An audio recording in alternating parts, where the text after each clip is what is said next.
Waalaikumsalam. Okay, right. So disebabkan ini adalah one of seminar series yang kita akan buat reporting, so it need to be in English. So saya akan mulakan as a moderator in English lah ya. Assalamualaikum, saya Shazwin, Timbalan Pengarah UTM Campus Sustainability DJB. So allow me to be the moderator for morning session. So I will explain a little bit about the campus sustainability seminar series. So thank you for the attendance today despite the conditions in UTM. And hopefully if we directly and indirectly involved, so we really appreciate the efforts and also the time given for this slot today. So today is the Campus Sustainability Seminar Series 1. So when we have Series 1, insyaAllah ada few series akan follow. So for today's Series 1, the theme is supporting campus sustainability at institutional level. So please, Team Technical, to share the agenda.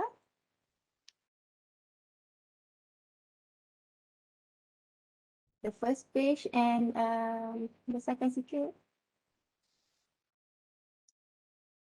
Right. See, the series is actually initiative a part of MySun. So kat sini kita nampak MySun, Malaysia Sustainable University Campus Network. This is a research project actually funded under Erasmus Plus capacity building in higher education, and the coordinator is UPM. Can we show the partners list? Okay. So it's a consortium actually. So UTM, actually we in UTM Campus Sustainability and all the members of MySun project in UTM are very proud to be part of this consortium. It's an important platform that aim to promote Malaysian university campus as a living laboratories for sustainability. So there's this training is a part of a structured training that we hope to reach and engage all the campus community. And we're expecting actually 2 more series to training series to come with the end of this year, maybe next year, inshallah. Hopefully the pandemic be nice to us and and harvest to fight. So for today, maybe I should explain a bit on the what we're going to have or today. Kita akan ada 3 parts. The training will be divided into 3 parts. Part 1, focusing on sustainability strategies in campus. So we have 3 slots under this part 1 with first slot will focus on governing sustainability in UTM, and second slot establishment of the sustainability committee. And we will have experience sharing from our partners, 4 speakers, 2 in-house from UTM, another 2 from our partners, which is UMS and USM. So we're going to stop for coffee break, and kita akan sambung for part 2, which is on managing and promoting sustainability program. And we have another 3 slots under this part 2. Managing sustainability action plans, promoting sustainability events. So this will guide how to coordinate or conduct sustainability events in your PTJ.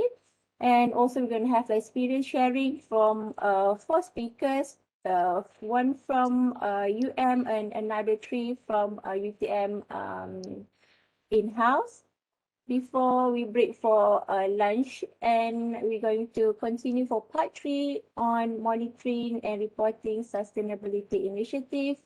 So this is also consists of 3 slots and ended with experience sharing on sustainability tools and networking. So so that is the plan for today. And without further ado, I think I would like to invite the first speaker for today. Tak perlu diperkenalkan lagi. Pengarah Prof. IR Dr. Muhammad Fadil. So over to you, Prof. Okay, thank you very much to Dr. Shazwin. And thanks to all participants for today's meeting, for today's session.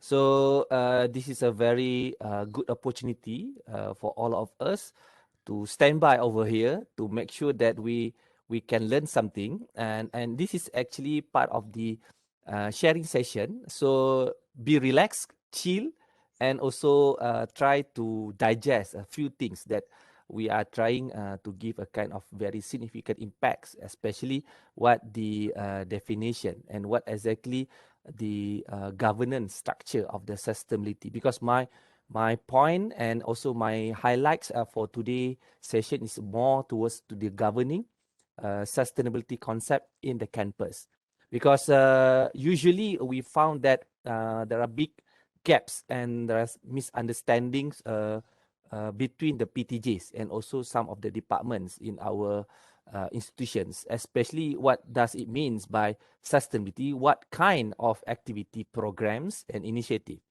And because of that, we've been structured the sustainability, and that one's a very unique and is supposed to be different with other institutions, especially in Malaysia, as we have ISAS. What does it mean by the ISAS? I will explain later on, and also the UTM DNA. So these two parts is actually one of the biggest agenda in all to make sure that our counterparts, our stakeholders in the campus, will make it a very structured activities, because we try to make sure that everybody follow and they know what's to deliver and what exactly the components they have to report. Okay, so this is actually one of the very biggest achievement last year, once we already finalize our policy. So the policy is actually because last time we have a lot of policies regarding the sustainability. So since Green Manager is over here, we already explained this during our first discussion with Green Manager, I think last month, regarding the policy. So make sure that you can reach this policy throughout to this website, and make sure that you can understand all that kind of elements and components in the policy, as we already cascading those elements in three pillars, for example, like the environment, the social and economic. And this is a very important, because when we call as a sustainability, it's not only on the environmental aspects. It means that this is supposed to be something that the only targeted stakeholders who actually working on that. It's not like that. So in UTM, we more emphasize that all the PTJs, whether you are in the academic, whether you are in the research part, or operational and services, you still need to follow this kind of policy. It based on what exactly you are doing, what your outcomes, or what your action plan. Okay, so it will guide you later on that. So very small transformations, but big impacts. I think I have to realize we already have this kind of sustainability since 2010, which means that this is the first policy that already implemented in our big scale in our campus, but yet to be more understand by others. So since then, since 2010, we already transformed these phases until we launch the living laboratory. So the key points, I think this afternoon, you will listen to one of our speakers. What does it mean by the living laboratory in the campus? And living laboratory is actually one of our biggest transformation, especially to bring all over the PTJs or departments and units to establish some what we call that the program. If you look into this transformation, we actually sometimes we are in the office of deputy vice chancellor under the developments, and then going back to GHB under the office of asset and development, and then we're coming back now to chancellery.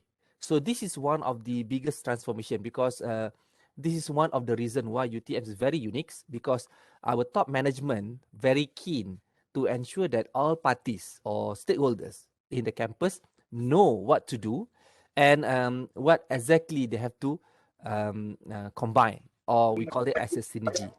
So this is one of the important aspects that we have to bear in mind. And in 2018, we already make launching of the UTM Greenleaf Assessment. So the UTM Greenleaf Assessment is one of our instrumentation in order for us to make bigger impacts, to make the everybody on board, and to report in a very structured tools. So, but this will explain later on when I come to that particular slides. Okay, and then after that, we have this. Okay, sorry, why it's not, my slide is not working. Okay, then the next phase, I means the biggest issue and the biggest challenge. How, as I mentioned earlier in my slides, is ISES. ISES means integrity, synergy, excellence, and sustainability. So, since sustainability is a part of our core value in our UTM Envision 2025, because we already have our own vision and mission to enculture those kind of core values. So we are making the sustainability as the UTM DNA and the green lifestyle. This is already been explained and re-explained once we have this proper agenda when I meet with somebody and we do a kind of a sharing session together, as well as there are some of the activities that we can integrate each other, especially once you already in the position of a few PTJs. So you need to anchor with someone who actually coming from different school, different faculty, for example. So because of that, we empowered our structure by establishing the task force of the steering committee of the sustainability, that call is steering committee of sustainability. And we already have our basic agenda that we call it as a governance framework 2030. So this is also will be explained later on in the next slide. And we need to kick off what exactly the master plan for the sustainability for 2025.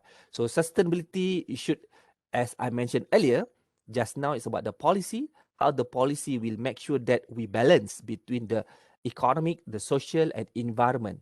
Not only for that particular bigger national agenda or the international agenda, but also to make sure that we know that what we're practicing inside the campus can benefit internally and externally. So this is what we compromising those kind of pillars to ensure that this master plan, this action plan can be distributed and also be implemented in place. And this is already captured from our last ex-Vice Chancellor, our Datuk Professor Wahid. And he already a task force under the ISES. And he always or passionate in order to make sure that people from every single stakeholders in the campus understand how to bring this ISES and how to make sure that we can excel together.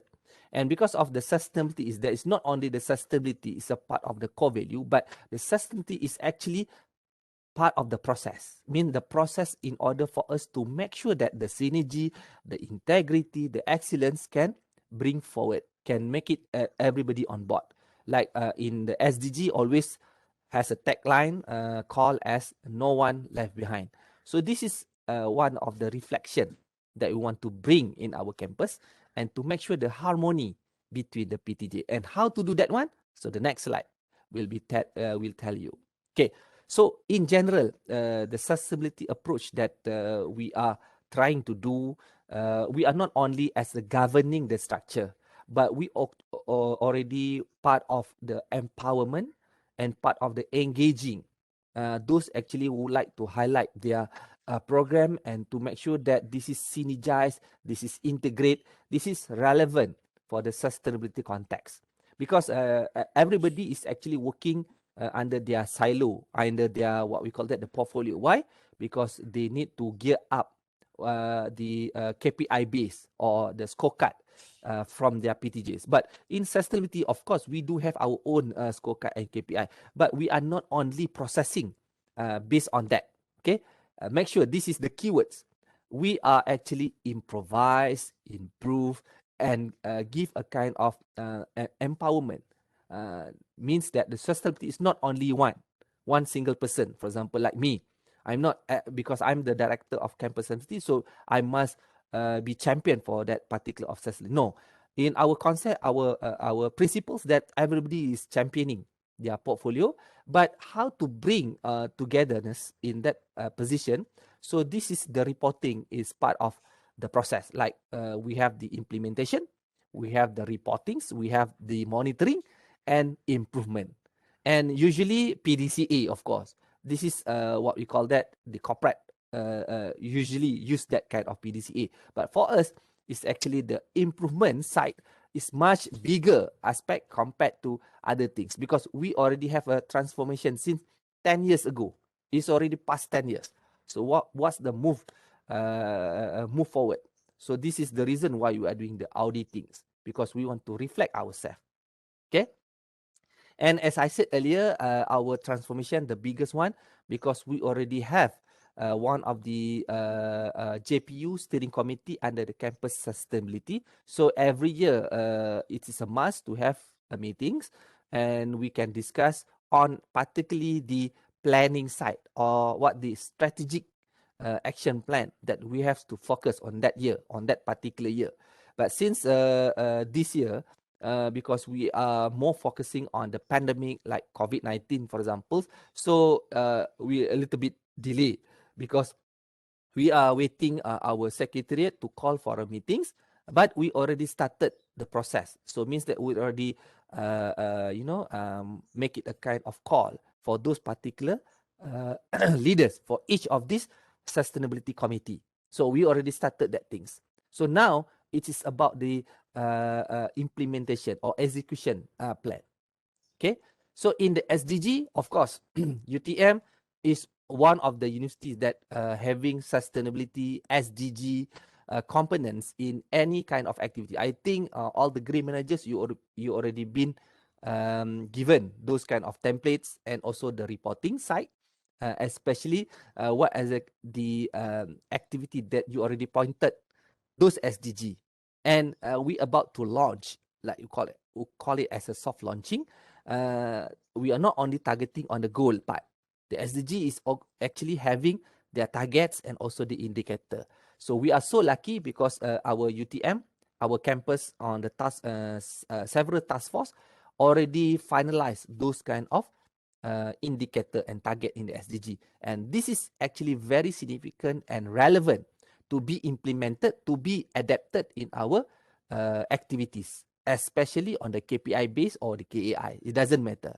But one of the most important things here, because we need to make sure that the SDG is empowered and engaged to all of you.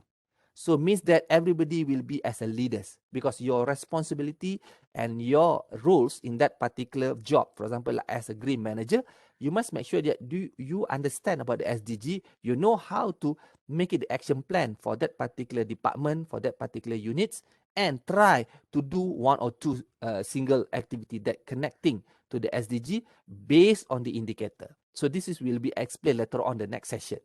Okay. And this is what I've been explained earlier about the governance frameworks. So believe me that this is still skeleton, skill draft, but this is very unique. I think we are in the first in Malaysia who having this kind of governance frameworks. Because why we are doing these things? Because we know that everybody is working differently. So some of the research, some of the academic program, some of the community program, they already in place. But how to make it this integration system? Because we don't want the reporting double or triple, for example. So some of the departments, some of the unit, they already have the things.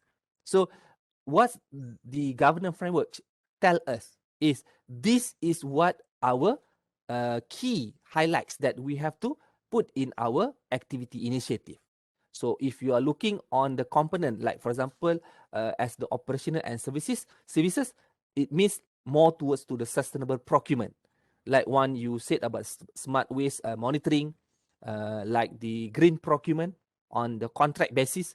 So this is the things that we need to put in that particular job, that particular portfolios.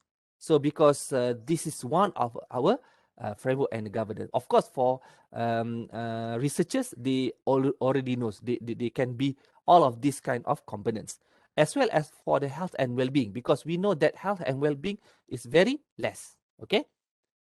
I think I have few more minutes, right, Dr. Sazwin? Yes, few more minutes for reflection. Okay. So I think this is just a starting point, and we already have a living lab, and someone already will be explaining this in this afternoon. And we do have a reward system, like Ayashima mentioned about the audit system, like the green leaf. So the green leaf already been put in our Citra Charisma, and it is actually mandatory for all the PTJs. So of course, we already have the data. We collected the data, and then we know from there what the improvement should be. So this is one of the agenda, and this is the one or single one-stop instrumentation tools for everyone to look. So because we can share to everyone. And this is one of the initiative under the Living Laboratory. I think most of you knows about the Eco Park campus in JB. In Pagu also they have one. And biodiversity in campus. Few program on offline and online that we already put it there. And the last but not least, we have the UTM River Trails, which actually encompasses to the National River Trail for 2030.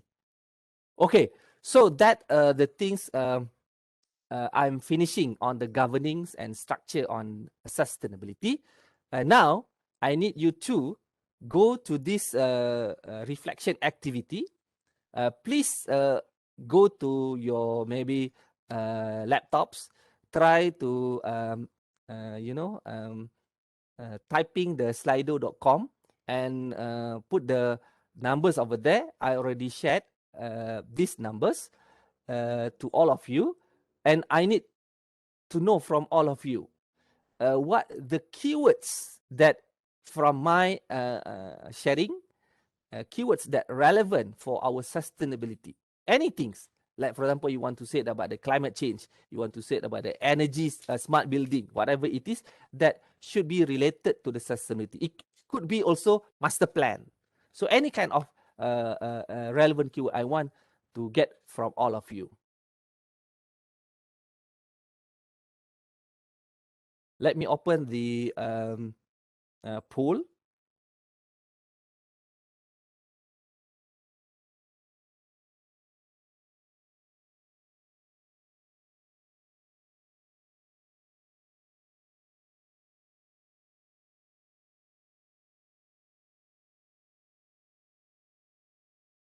Can I get any kind of list of the keywords relevant for the sustainability?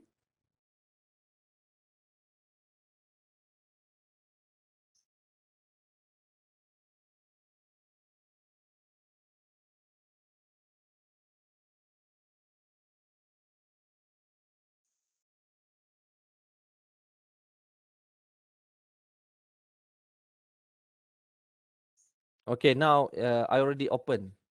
It should be, it's okay now.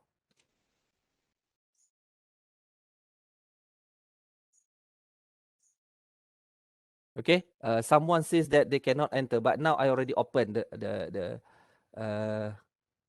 let me share.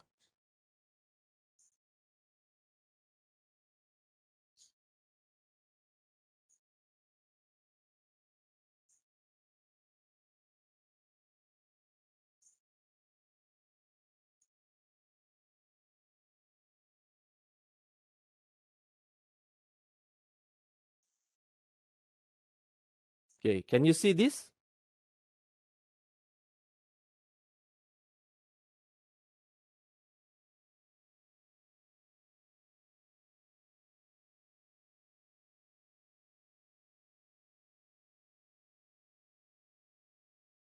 I already opened.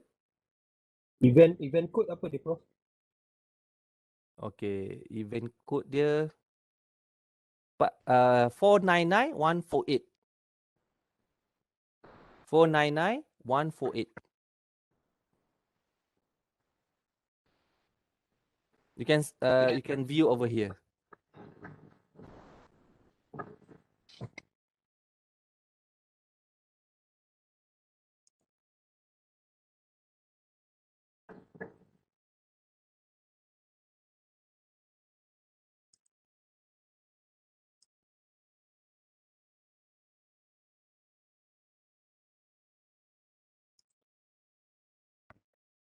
What do you understand?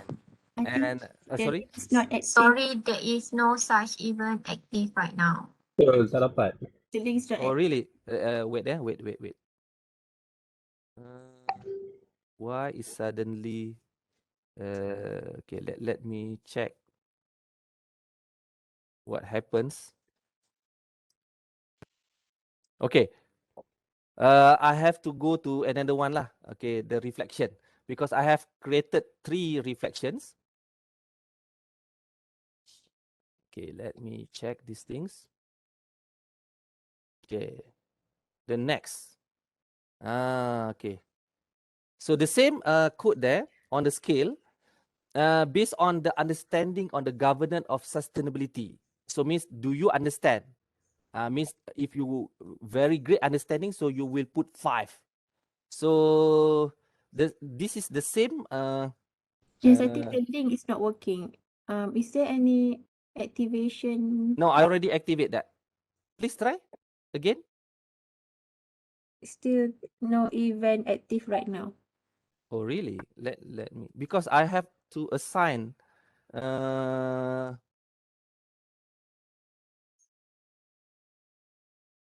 And anyway, I'm not so sure what happens because I already reassign, but it's still not working there. Okay. Based on the reflection here, let me check here. I need someone. Maybe the slide is not good because it's not working there. But maybe someone can tell me. Maybe 1 or 2 response from all of you. Do you understand the governance sustainability in UTM? And is it impacts to you? Do you understand how to do that things based on the scale? For example, like okay, I don't understand at all, or I just attend these things, and then maybe I don't have any ideas on the governance. But maybe you can also answer, oh, I really understand because I already be in the sustainability for maybe 2 years. Can anybody share with me? Anybody? Anyone?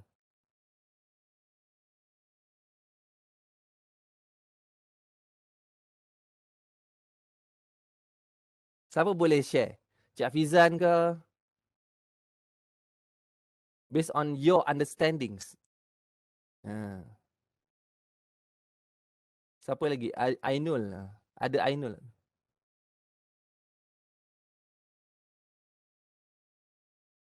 Boleh tak? The slide is not working there. I'm not so sure what happened. But I try to reassign. But anyway, I just want to know from all of you, do you understand the governance of sustainability in UTM? Kalau tunjukkan dalam bentuk dia punya skala 1 hingga 5 lah. Prof, saya cuma just pandangan je lah, Prof. This is my opinion. This is a pandemic, COVID-19 pandemic, and then we are using mass production, face mask. What do you think about our new kind of pollution? Face mask. Okay. Single use face mask. Oh, single use. This is during our first pandemic last time, in early April, March last year.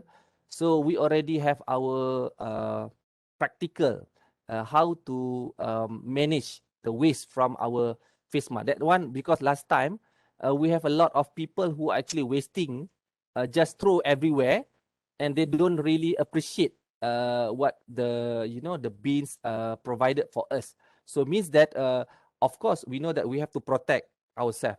So but in order to protect, because the mask is safe when you already put for few hours, for example maybe 4 to 5 hours, so after being used, so you have to put it properly in the bins. But if you just throw, somewhere and then you are not make it in a very proper bins. So what that it means? So virus can stay over there. So it can also infect to other people. So this is the reason why we need to make sure that even we have the pandemic, you must have the sustainability concept in that action, especially in UTM. So we do have a lot of people complaining that during that time, they have a lot of face masks everywhere.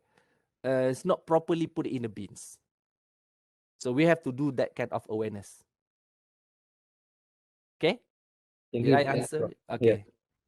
I think anybody else? I just need one opinions from our members here who attending.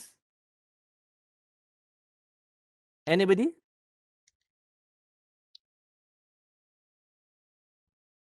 Hafiz or Hafiza. This is from ICC, right? Miss Hafiza, do you understand on our governance?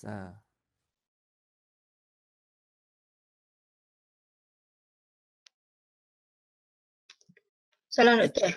Salam, yeah. Saya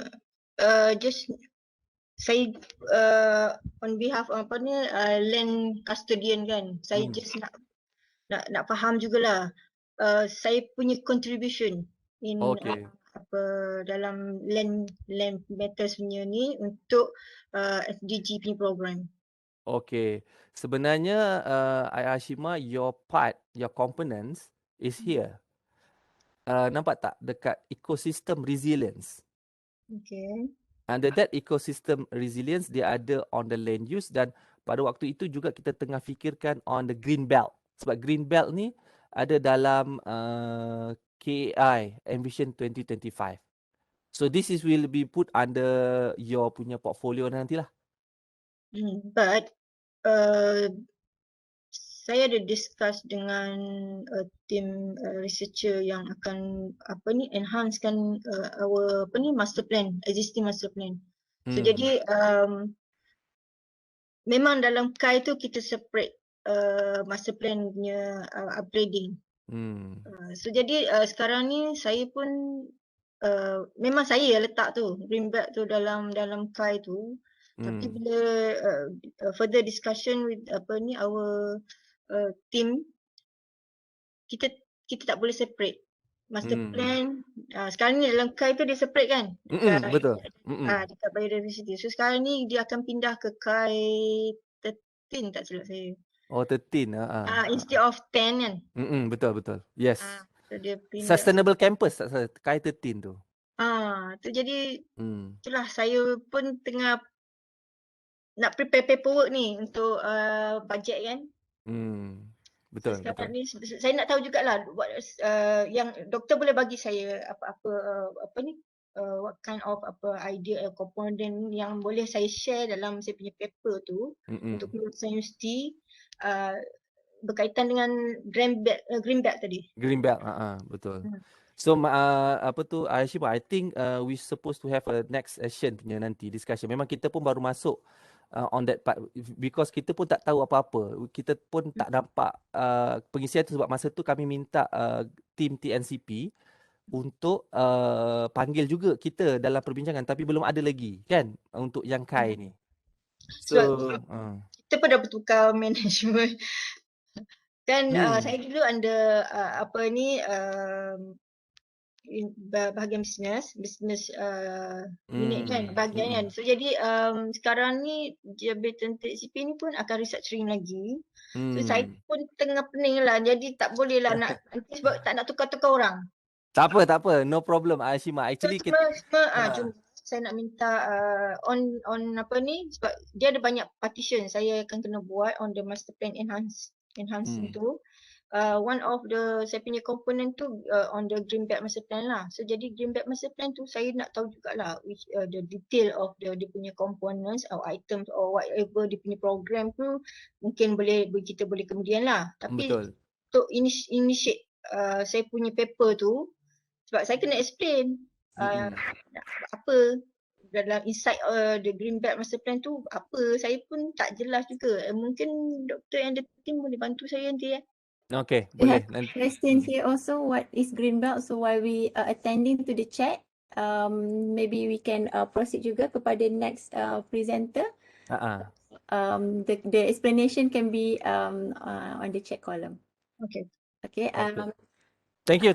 Okay. Thank you, Prof. Adil, for the first session of governing sustainability concept in UTM. So I would like to move to second speakers, Puan Noazrina binti Mat Zaid. I think she's here already. Our Deputy Registrar from Bahagian Pengurusan Organisasi BPO. And I believe you also know her as our backbones of a green manager. The one who running and help coordinating sustainability efforts in UTM. So let's hear from the main lady herself. Silakan Puan.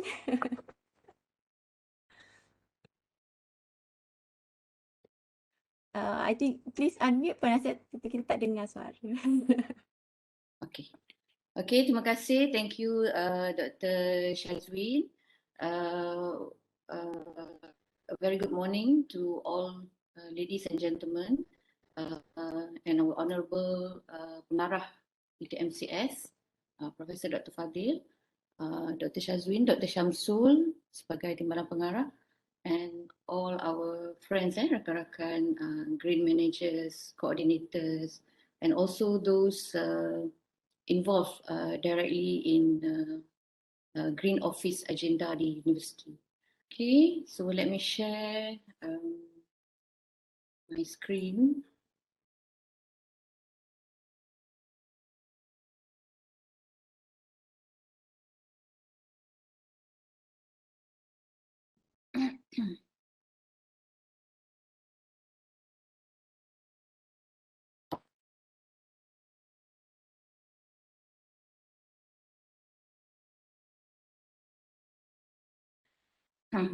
Okay, untuk pagi ni, okay, I would like to share with you the good practices with regards to going green initiatives that we have done in UTM and also what we're going to do, okay? And also, I think going green in the office ataupun green office initiatives are not new to all of you. Everybody is doing it.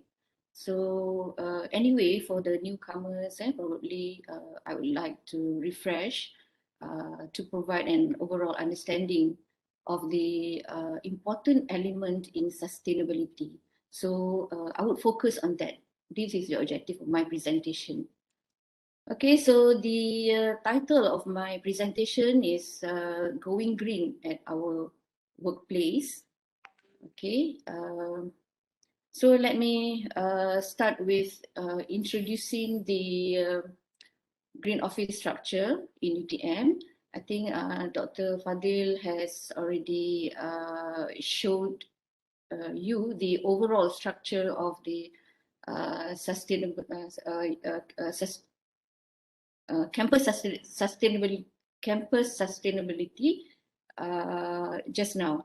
Okay, as you can see here, the structure is headed by the steering committee, okay, Jawatan Kuasa Pemandu, JPU, and dibantu ataupun the secretariat is of course UTMCS, and this Jawatan Kuasa reports to JPU. Under the steering committee, you can see there are 1, 2, 3, 4, 5, 6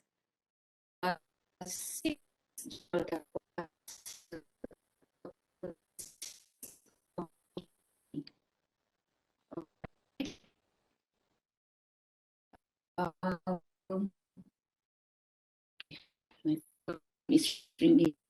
Sorry.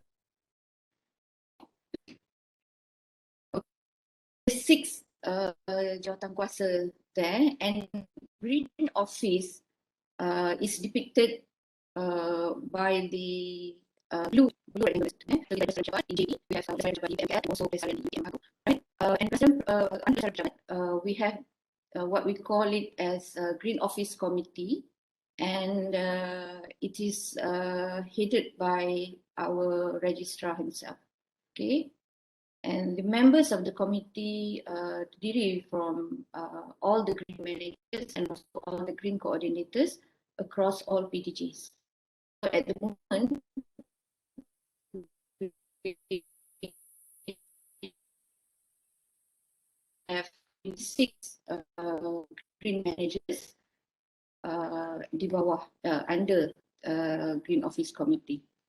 Okay, and of course, UTMCS has been always our advisor and also since we got sustainability and also Green Office. Okay, so this is the establishment of the Green Office Committee. Yeah.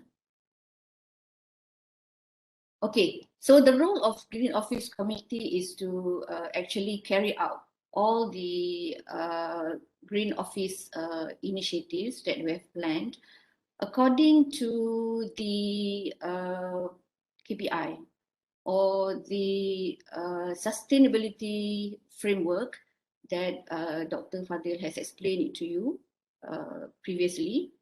Okay, and also, okay, hang on. Okay, sorry.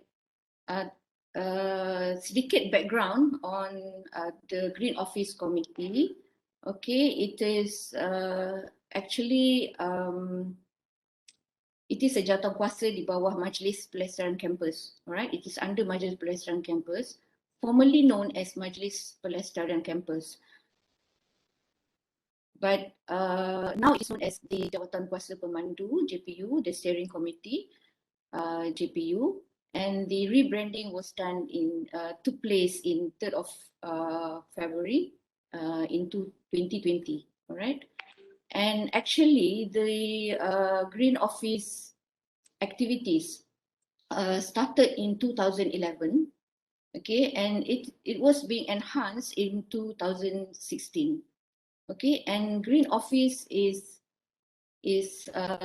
one of the main agenda. Okay, in apa towards the sustainable campus, and also to promote the overall involvement of the UTM's community. Okay, so Green Office Committee ditubuhkan dan diperkasakan basically is to promote this green office initiative, green office activities, to make it known, and we synergize with all the appointed green managers from each PTJ, okay, from each main PTJs. Alright, jadi so since then kita punya aktiviti untuk Green Office ni lebih orang kata lebih aktif lah, lebih semarak lagi. Alright. Okay, so dalam in UTM kita punya strategy plan, Green Office is one of the main agenda as well. So dalam UTM punya strategic plan, which is known as the Envision 2021 and 2025. Sorry. Okay.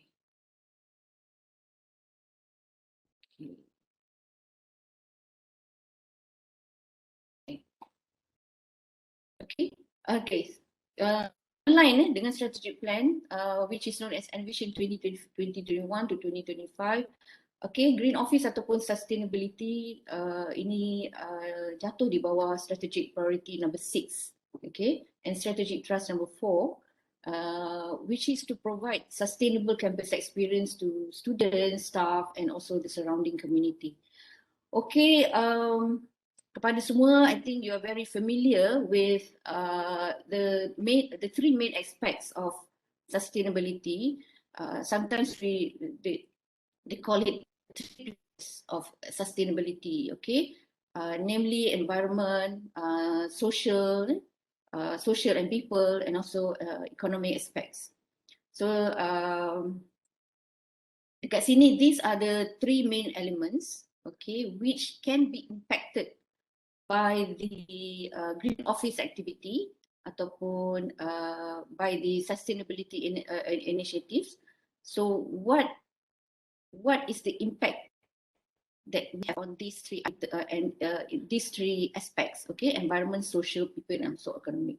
So this one I would elaborate further in my next subsequent slide.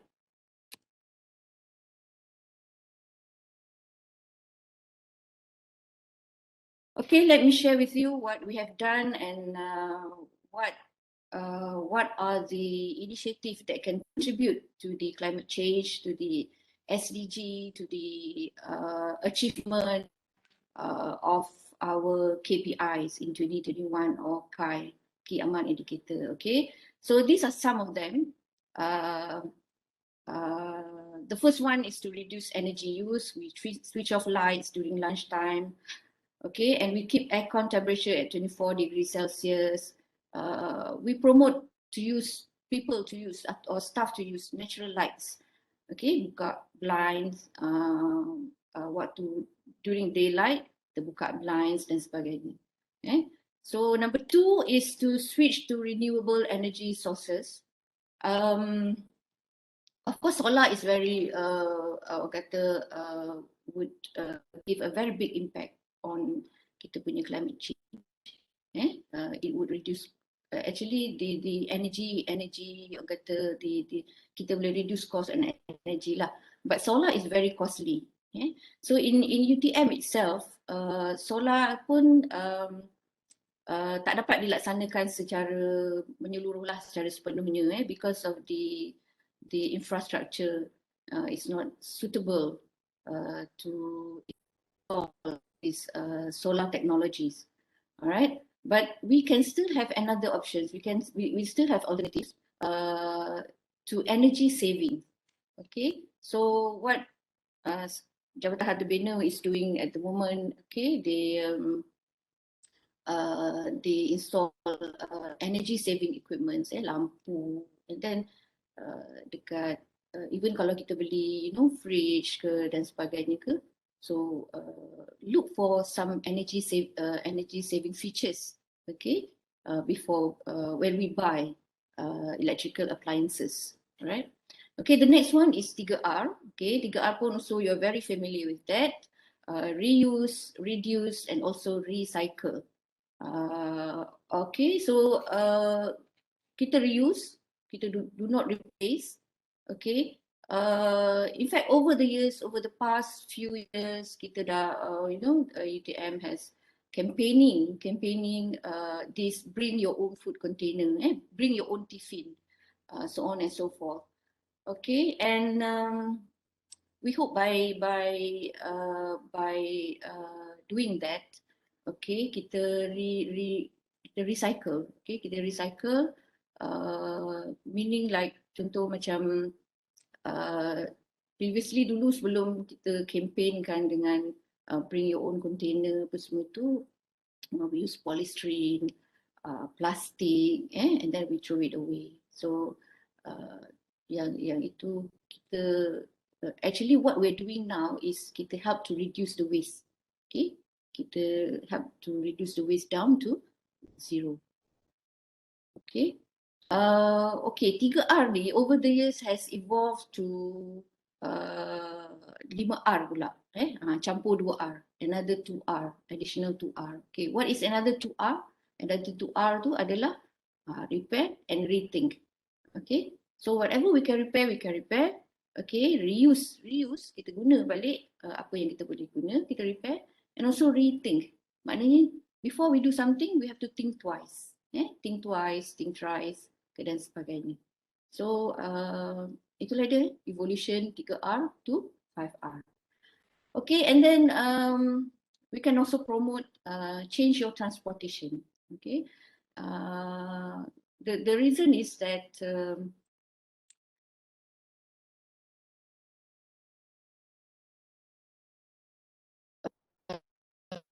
tadi in the sustainability work, one is kat situ is amount of carbon. Alright, so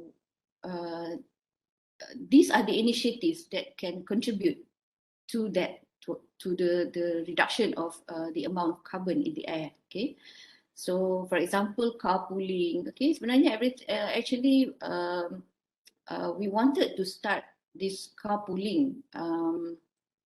If I'm not mistaken, in June, something like that. Tapi because of the PKPs and the PKPDs and sort of things, banyak perkara yang kita tak dapat nak laksanakan. Okay, and then try walking to office. Yang duduk dalam especially, yang duduk di dalam campus. Especially you can walk, you can cycle, and try not to drive a car. If you drive a car, so why not? Well, it's easy said than done. Saya pun tak drive car, sebab dah ada kereta tu kan, takkan nak tukar kereta baru kan.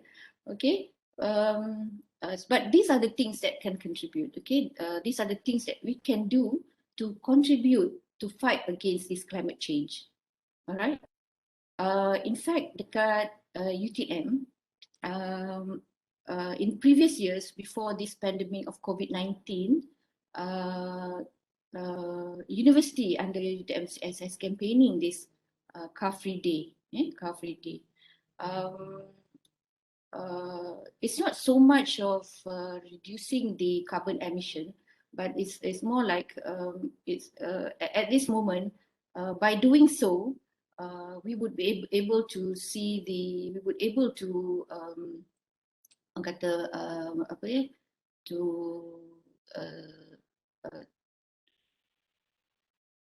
facilities, whether the facilities are enough for us to sustain. Okay, in UTMKL, I think they have done this car-free zone, in fact, because of their infrastructure, which is suitable to promote this car-free zone. Okay, and then furthermore, minimize food waste. Okay, organize your food shopping, don't overbuy. Lalu pergi ke mana-mana bila kita nampak segar-segar dan sebagainya, kita beli. We tend to overbuy, especially perempuan ni lah. So don't overbuy because we tend to buang. So when you throw things in the trash bin, it would end up kat mana? It would end up at landfill, dekat tempat pembuangan sampah lah. Okay, so tempat pembuangan sampah ni sebenarnya adalah a huge source of pollution. Okay, and all those discarded food sebenarnya as it rots, kalau dia membusuk, dia akan keluarkan gas which is called methane. So it's very dia akan contribute kepada global warming lah, and also air pollution dan sebagainya. Okay, green packaging, biodegradable. I think this one pun kita dah buat di kita punya akid-akid meranti dan sebagainya. And all these initiatives sebenarnya akan contribute kepada kita punya KPI, KAI, sustainable and impactful is to provide sustainable and impactful experience benefiting staff, students, and also surrounding community. And the indicator here is to reach 90% level of satisfaction. Okay, and this what they call instrument being provided by UTMCS. And here are 6 list of SDGs that I can relate to all the initiatives of Green Office, probably more. Okay, so yang ni saya perlukan orang kata belum khatam lagi lah. Alright. Okay, so there are more ways of to go green in the office. Ada lagi banyak lagi sebenarnya. So antaranya adalah kita boleh do something to our office supplies and also stationeries. Kita can use reusable pens. Kita just stock up refill saja. Kita use environmental friendly paper. Okay, but now kita dah create another opportunity due to the pandemic. Kita dah banyak go for digital. Kita dah tak guna lagi the hard copy paper dah. Okay, and also policy. So office policies and also sustainability policies. Sustainability policies tadi Prof Adil dah tunjukkan secara umumnya what we should do to go green. Okay, and also office policies. Jadi for example kita kita tetapkan supaya all meetings are green meetings. So tak ada lagi paper, tak ada lagi makanan dalam plastik dan sebagainya, so on and so forth. Okay, and also work from home sekarang ni sebenarnya kita ada that advantage. Okay, because banyak kita boleh save on the expenses and also kita punya time. Dan even it is believed that the air quality is also improved. Sebab kita dah kurang buat commuting daripada rumah ke tempat kerja dan juga dan sebagainya lah, and also road maintenance can become very easy. Okay, and then another thing which is I think tak kurang pentingnya is go green in your office, which kita make our office green with plants. Kita letak plants ataupun kita tanam pokok lah, because this pokok dia absorb airborne pollutants and dia keluarkan healthy ataupun negative ions and also oxygen into the air. Okay, so and make kita sendiri comfortable bila kita bekerja. Okay, so despite the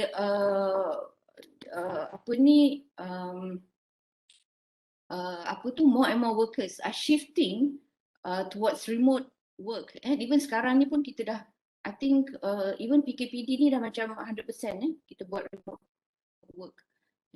But still workplace office is still the main workplace globally. Dia adalah tempat di mana kita bekerja, kita spend time kita 8 hours per day. Okay, every day. Even kalau kita work from home, kita tak work in the office, our home is our office, is our workplace already. Jadi actually our workplace is the important contributors to the environment and also climate change. Bagaimana yang telah saya sebutkan tadi itulah. Alright, and it is important to go green in the office. It is important. Okay, so kenapa? Why is it important? Kenapa dia important untuk go green in the office ataupun in our workplace? Okay, so these are the benefits. These are the benefits of going green. So the advantages tadi saya kata, the impact on the 3 pillars tadi tu, the 3 aspects of sustainability, economic wise, environmental wise. So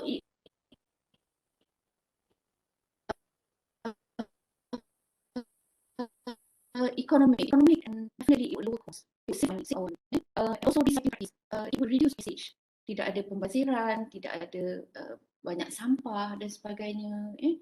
But bukan itu saja, but people will become more creative.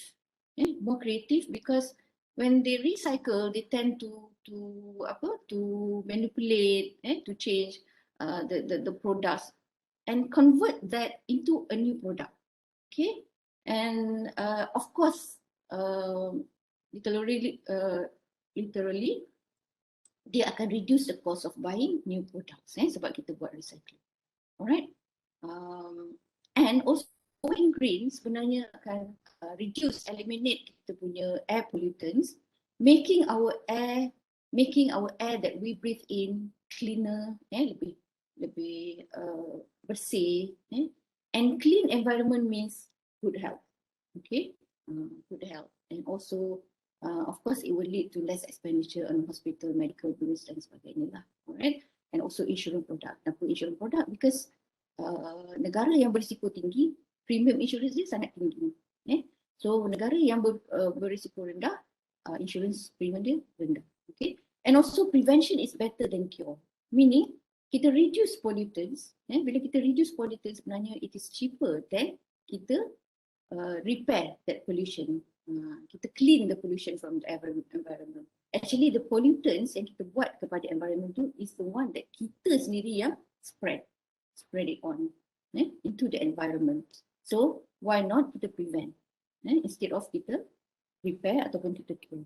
And then the second one its environmental benefits, okay, kita go for digital, actually kita help to conserve the environment. Kita use less paper.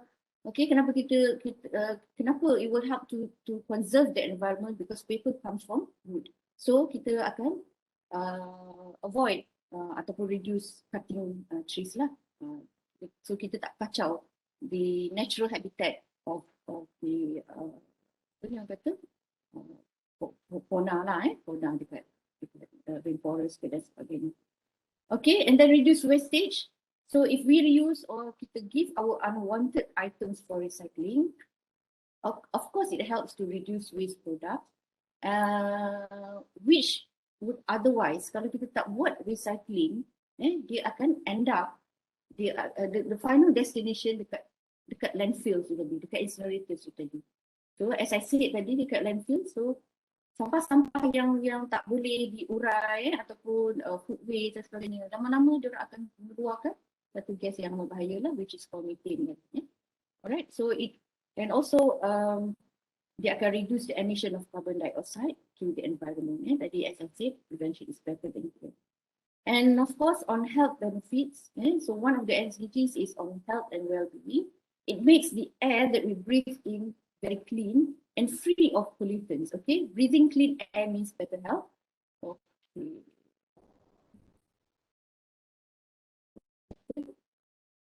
Putus ke?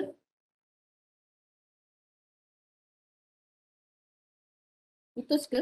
Okay, point. Tak. Boleh. Tak ada masalah. Nampak ke my presentation, nampak ke? Tak. What happened?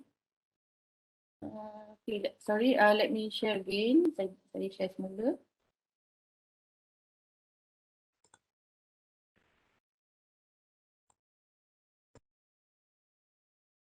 Okay.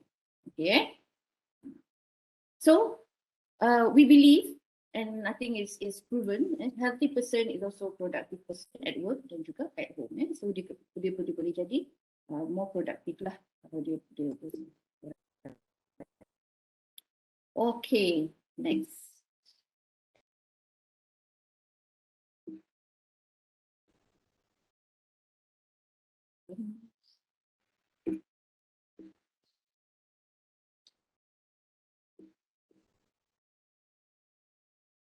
Maybe we can have 1 more minute, Puan.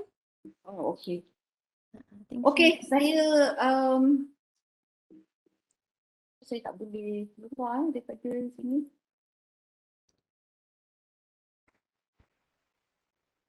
Okay. Tak apalah, saya just try to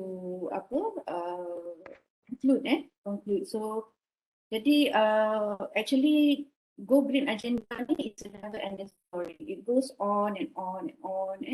Jadi it's actually our social responsibility is our mission.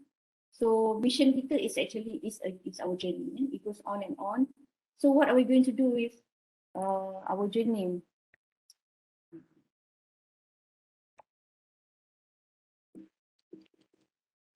Okay, my story got stuck. Here, okay, tak apalah. Here lah.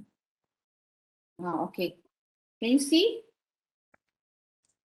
I think the slides getting stuck, but maybe you can conclude, Puan, maybe and we can have one question from the floor. Alright, okay. Green Office Committee sebenarnya to encourage, motivate and inspire people of UTM to participate in activities towards university's environmental, social and also economic goals while fostering a community spirit.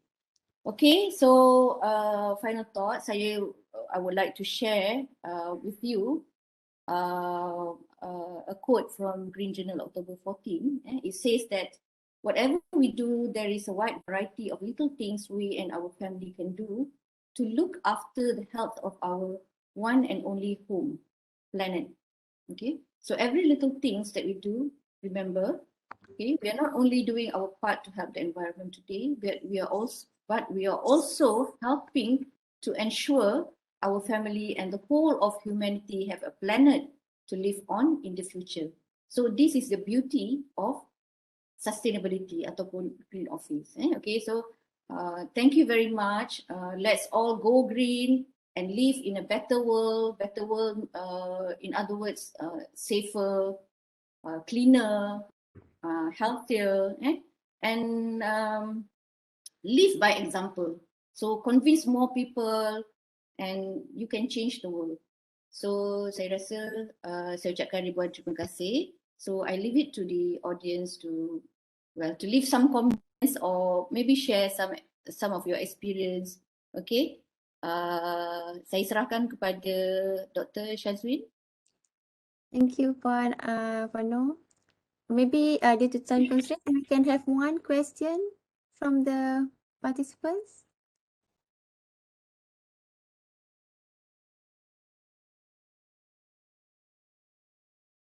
If I can't answer the question, I may need a lifeline from UTMCS. Okay. Yeah, maybe you can leave some comments, okay, how to improve. Can have comments in chat column as well, and or at the end of the part 1 later on. So I would like to remind for all the participants to fill in the attendance list. Due to the requirement for CPD hour, we will have the different link for different parts. So you will need to attend to fill in 3 attendance lists for today if you intend to stay with us all day long. Okay, so for part 1, I think the link is already shared in the chat column. Okay, thank you, Puan Noor. Thank you so much. Okay, thank you very much. Okay. And I would like to move for next slot, which is experience sharing. So we have 4 presenters, speakers here. Let's start with Encik Muhammad Farid bin Rahman, our Deputy Registrar at Pago Campus. So our Abang Long kawasan di Pago bersama Kak Longnya Dr. Pramira. I think let's hear the interesting presentation, I believe, from Encik Muhammad Farid, UTM Pago Sustainable Initiative Experience. Please, Encik Farid. Assalamualaikum warahmatullahi wabarakatuh. And thank you, Dr. Shazwin. I just want to check whether you guys can see my slides. Yes, clear. Okay. Thank you, everybody. Thank you to the organizers of this seminar for giving me this opportunity to share our experience in sustainability activities and to support the United Nations SDG initiatives. I also would like to take this opportunity to give my warmest appreciation to all my staff and salute to my top management for the support and dedication to approve various activities and engaging sustainable activities aligned with the United Nations SDG initiatives. And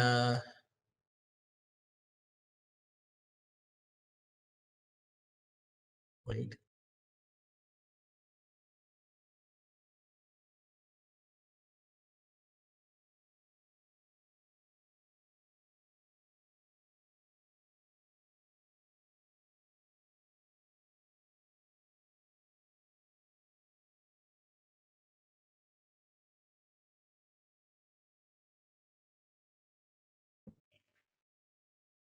Cik Faru, unmute please.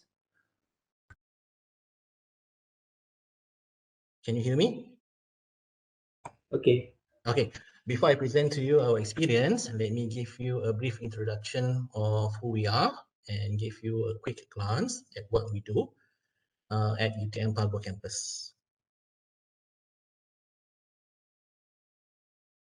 Okay, Pago campus is relatively a new campus and strategically located near the North-South Express Highway.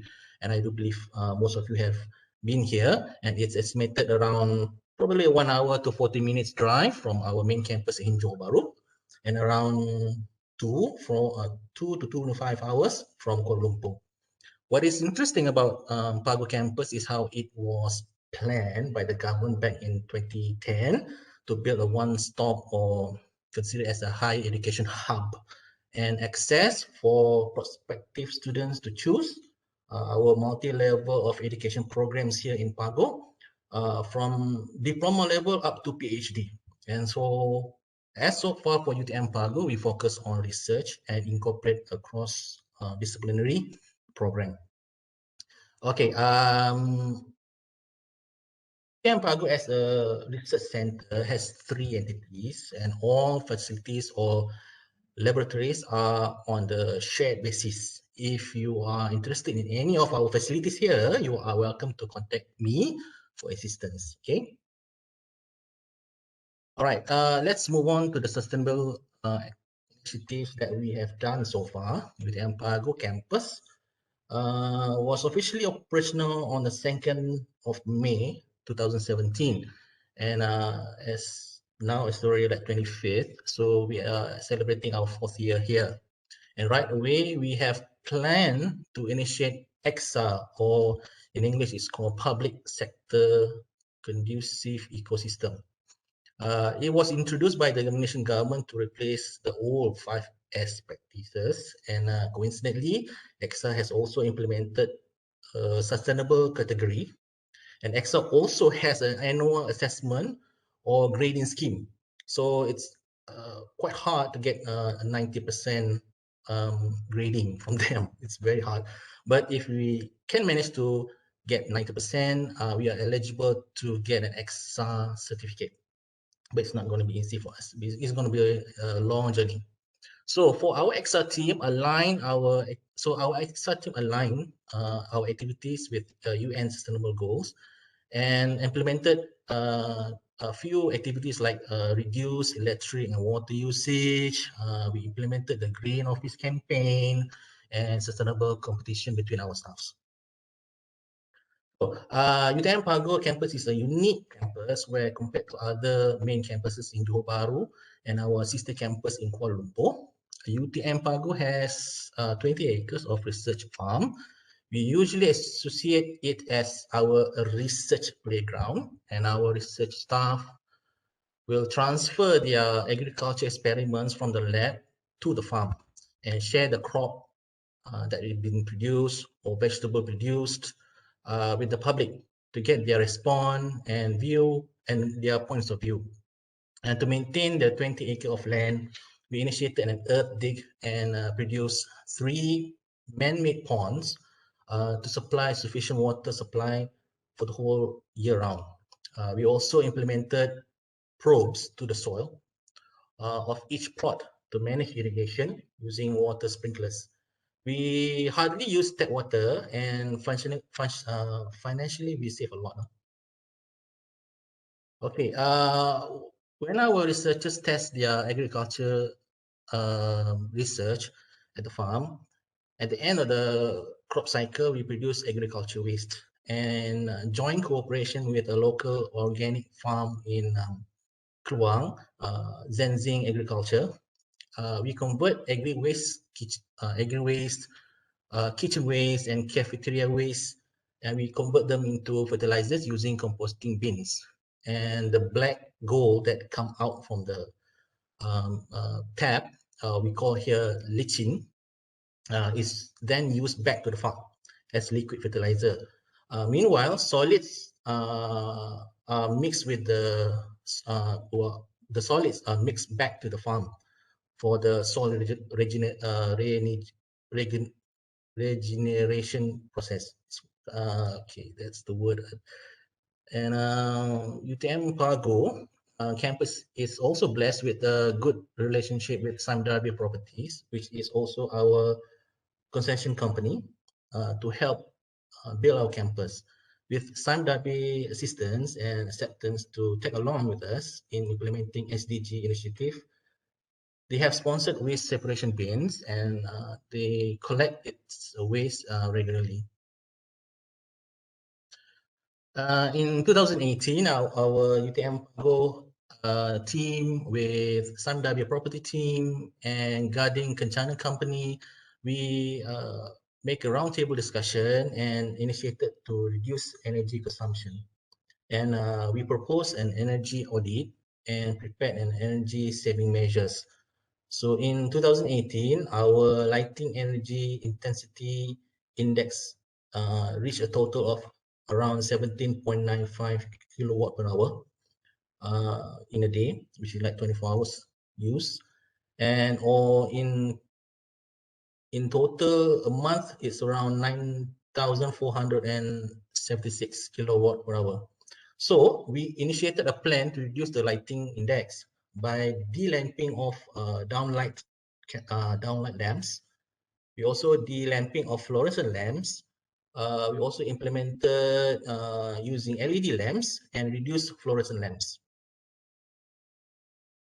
Earlier, I have mentioned that UTM Pago has a research farm, and it is also called a biotic farm, where researchers conducted their agriculture experiments at the farm and also planted cash crops such as sweet potatoes, sweet corn, various leafy vegetables, tapioca, to name a few. And they also maintain the crops without using any pesticides.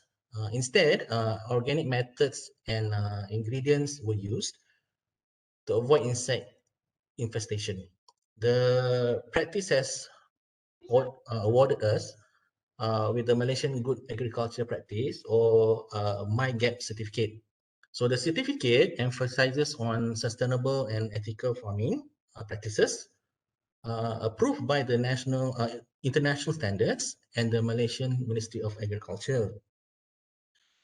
So our existence in Pago is also recognized by local schools and institutions in Muar district. So we share our experience and together with our network in agriculture sector, we managed to organize a mud ball short course for students.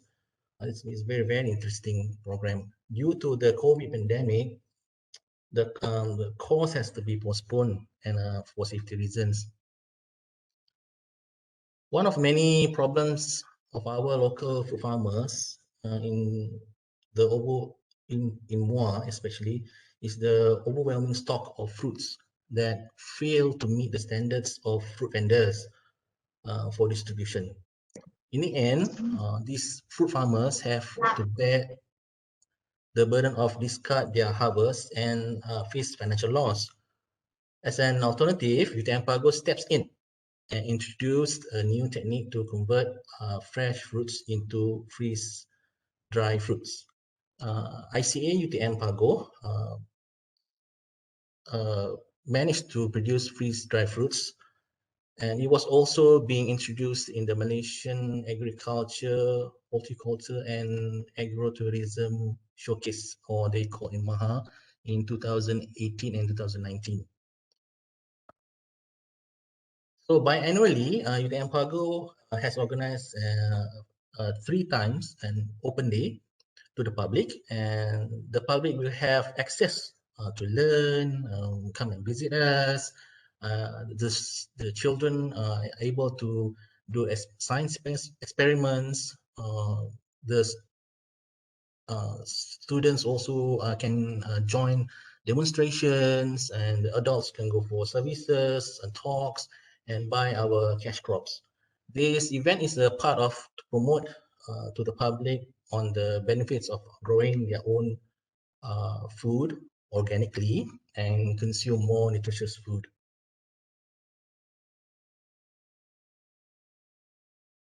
Okay, our experience in also visible to assist a few rice paddy farmers in Muar, especially in Sungai Balang.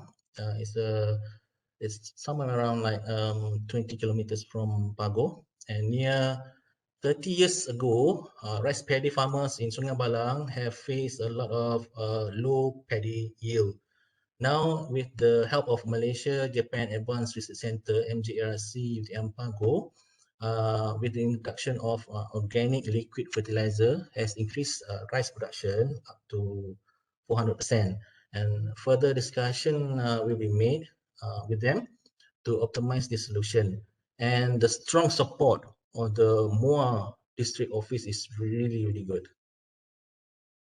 During our early operation in 2017, we noticed an infestation of house fly, and it was already a nuisance lah. In Pago, in Muar, in local areas. It was also a problem at Yongping Lucky Garden. It's actually a bus station. If you are using the local transport, you will notice the bus will actually stop at Lucky Garden to fetch other passengers, or you can actually do your R&R there. So with the discussion with the Yongping district officers and collaboration with Zenzing also in Zenzing Agriculture and Emro Malaysia, an initiative to use effective microbes, or we call them EM here, has reduced the fly infestation and helped the local food vendors to apply EM solution to avoid the fly getting near their food. Recently, Sultana Fatima Specialist Hospital, HPSF in Muar, somewhere around 20 kilometers from Pago, approached our researchers and to find a solution to reduce and sending their hospital food waste to the nearby wasteland field in Bakri. So the hospital actually produce 1 ton of food waste a day and have been looking forward to a suitable method to convert their waste into a useful byproduct. Unfortunately, this project has to be postponed as well due to insufficient staff at the hospital, and also due to the COVID pandemic, and it will be resumed later lah. Our clean and very, if you've been in Pago, you will notice that we have a pond, and our clear and clean water retention pond has also attracted more fishery office to help introduce a new species, a new food formulation. So the Muar Fishery Office wants to promote 3 potential fish family, which is a fish of a variant of lampam, krai, and terbol, which I don't think you notice. If you're a fisherman, you may identify them. So what we did is actually we helped the Muar Fishery Office to find a new fish food formulation using organic ingredients found locally in Muar to help the fish pond entrepreneurs to reduce fish food imports. Right now, importing the fish food is quite expensive. This initiative has also helped to trigger research on sustainable agriculture practices. So earlier I have mentioned regarding about the housefly infestation in Pago and Muar. And with the help of our local government authorities, we have concluded that the infestation of flies in Muar district was identified as coming from poultry farms, chicken farms. These farms were not practicing proper disposal of their poultry feces, and they also don't have a proper poultry farm design. A proposal was sent to the Muar district office, and initially research of preparing a site for building a Muar's first biogas pilot plant at at Pago. This biogas plant will not just convert the chicken waste, but also produce clean energy, and it will also produce revenues for Muar and job opportunities, and also reduce fly infestation altogether. So more initiatives are discussion with the Muar district officer, and we hope that UTM can be a part of making Johor's sustainable development plan 2019-2030 successful. And we already participated in this Johor Sustainable Development Plan since 2019.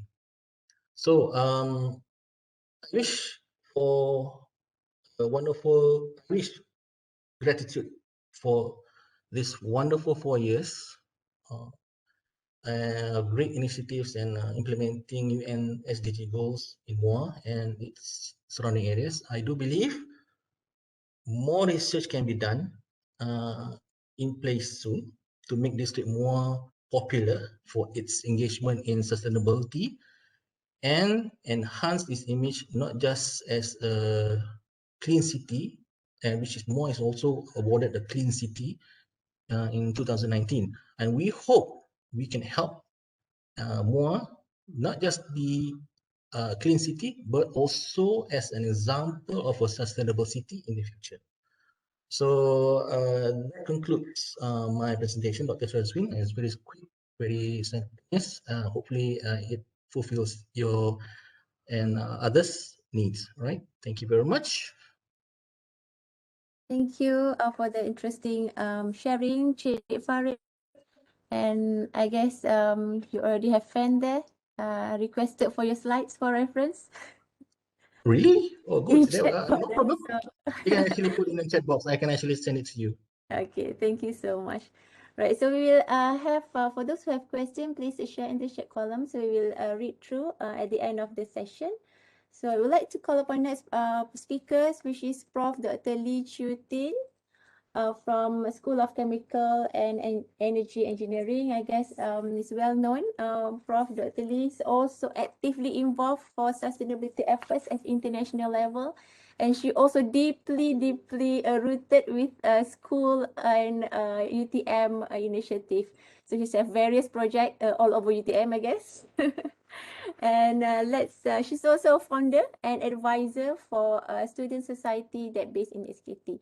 So let's call upon and welcome Prof. Dr. Lee, Grooming Future Green Champions through University Student Society, UTM Green DNA. Please, Prof. Thank you, Shashwin, for the kind introduction. Actually, I am also a part of, as a fellow of campus sustainability. I'm also a fellow in Fago, ICA Fago. Congratulations to the green showcase by Farid. Okay, interesting. I also have not catch up the latest development recently. Okay, so thank you for inviting me again to share about some green initiative that we have done in UTM campus. As we know, Green Campus is at the heart of UTM. Today's the scope will be supporting campus sustainability at institutional level. Yeah, so I would like to share some practices we have done under the student club known as UTM Green DNA. This is the student club that I founded since 2017, okay, where a range of green activity has been conducted periodically.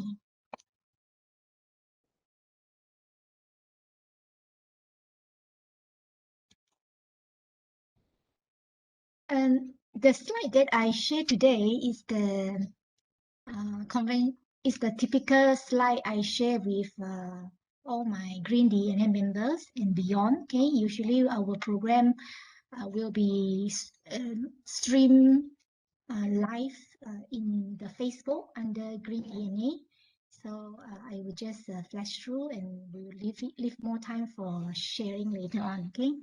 So usually I will educate the public and students about the urgent need of waste management. As you can see that the gadget of internet and smartphone has evolved from a mainframe to a small gadget. Just we can lie on the bed to search anything under the sun. Okay. However, for waste management, for the last 50-60 years, the desired scenario is to minimize landfill to as little as possible. However, this paradigm shift is still slow. Yeah. Okay. As you can see that a lot of the waste will still go to the sea under storm, rainwater washing. Yeah, especially when a country has more uncontrolled dump site. So usually I will also share with my students about the destination where all our waste will go to, and telling them that around is less than 10%, Malaysia can afford this kind of sanitary landfill at the moment. I think it's around 10 or 15% or less. Okay, so most of it still rely on the dump site. Okay, so at one time also I brought them to the Silong landfill in school in Senai, seeing how the lining and how much work and the costly supporting system to collect the leachate and treat the leachate. And just now also the speaker also mentioned about if not treated properly, this leachate will cause biogas and a fire. Okay, so I think it is important for public and student to see how horrible the waste has gone to. Yeah, otherwise they just drop it in the dustbin. They thought it's not my business. So I think showing this kind of pictures and bringing students to landfill site did have some impact on how they can be more mindful about waste generation. Okay, also telling them that if nothing has been done, most of the waste will still go to the landfill, and this waste will increase by 70%. And I also highlighted that food waste is about half, especially in the developing country. Okay, that is why most of our activity conducted under Green DNA is very much focusing on food waste composting. Partly, it is also my research focus. Okay, so telling students, the public about the waste generation rate. At the moment, we are at around 1 kg to 1.2 or 3, yeah, depending on the data collections per day per person. About half is also food waste in Malaysia scenario. Okay, yeah, okay. This is the picture showing how the landfill fire can be so troublesome and costly to put out. It usually takes weeks to put out. Okay? So this is actually happening only around 30 kilometer. Around 50 kilometer radius of UTM. Okay?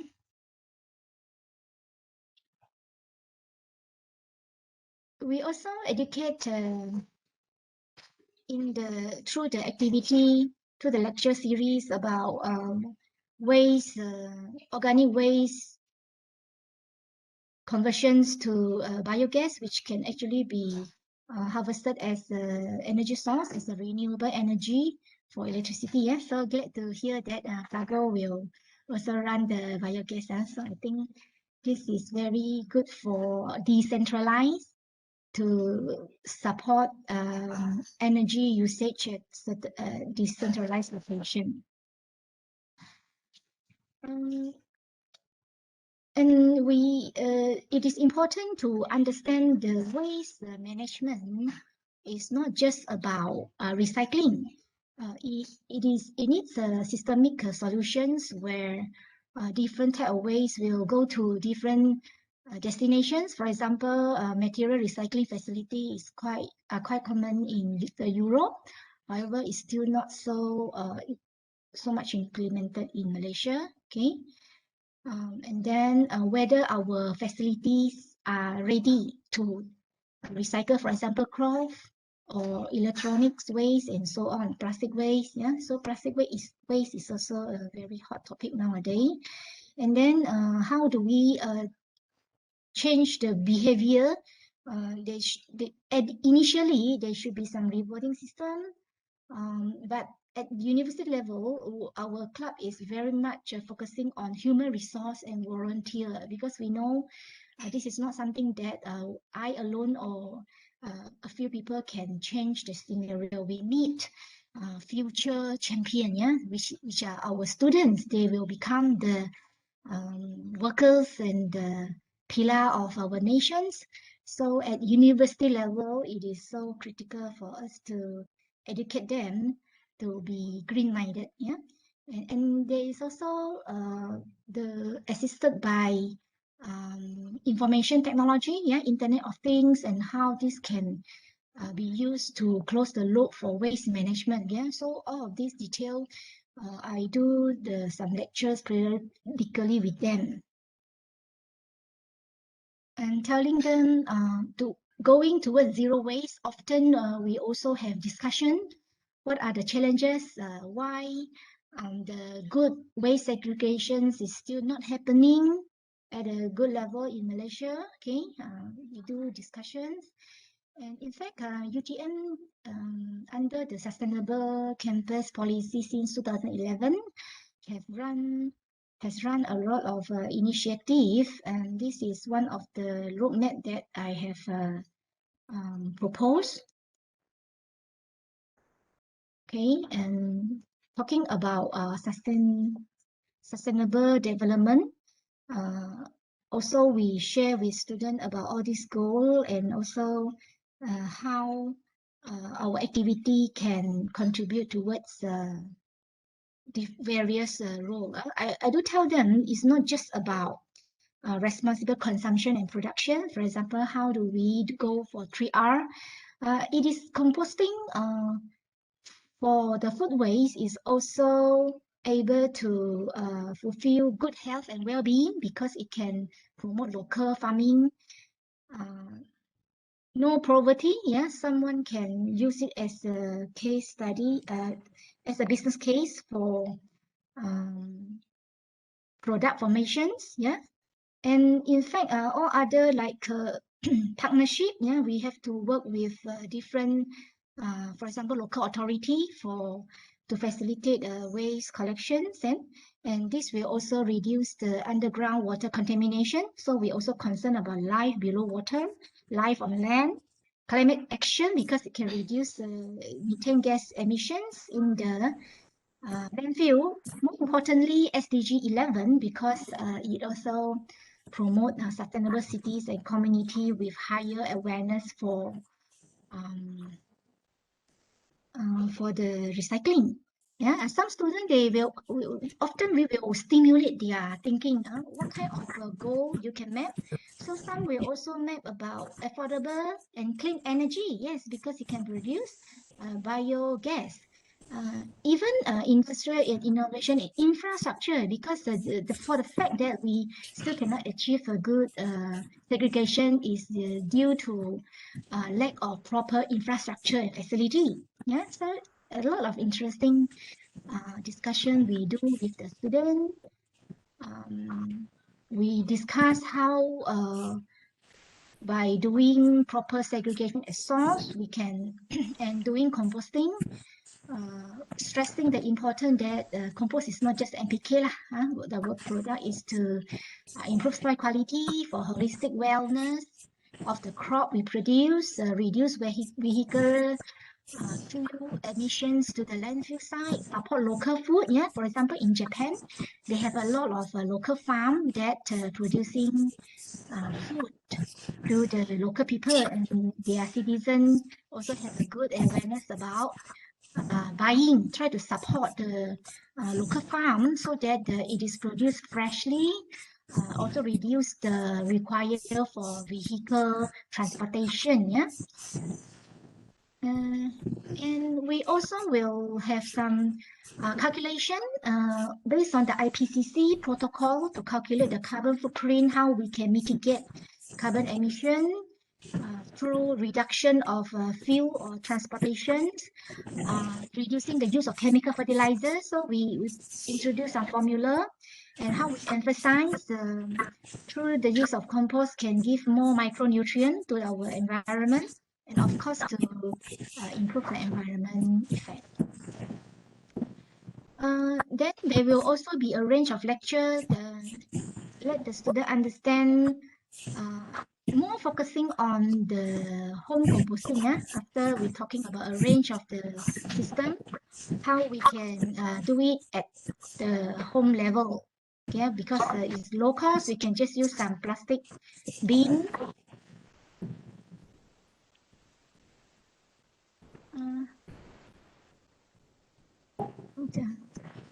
All right, sorry.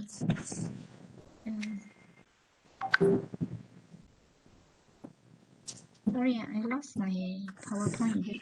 Okay, sorry. There is okay, right.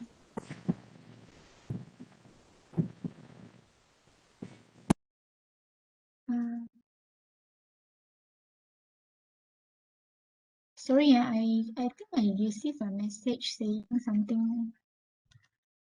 We can view the slide, Prof. No problem. Yeah, okay, sorry. But when I click on the slide, it say the page you were on is trying to send you. If you do not visit, you can return to the previous page. It has some error coming out. Sorry,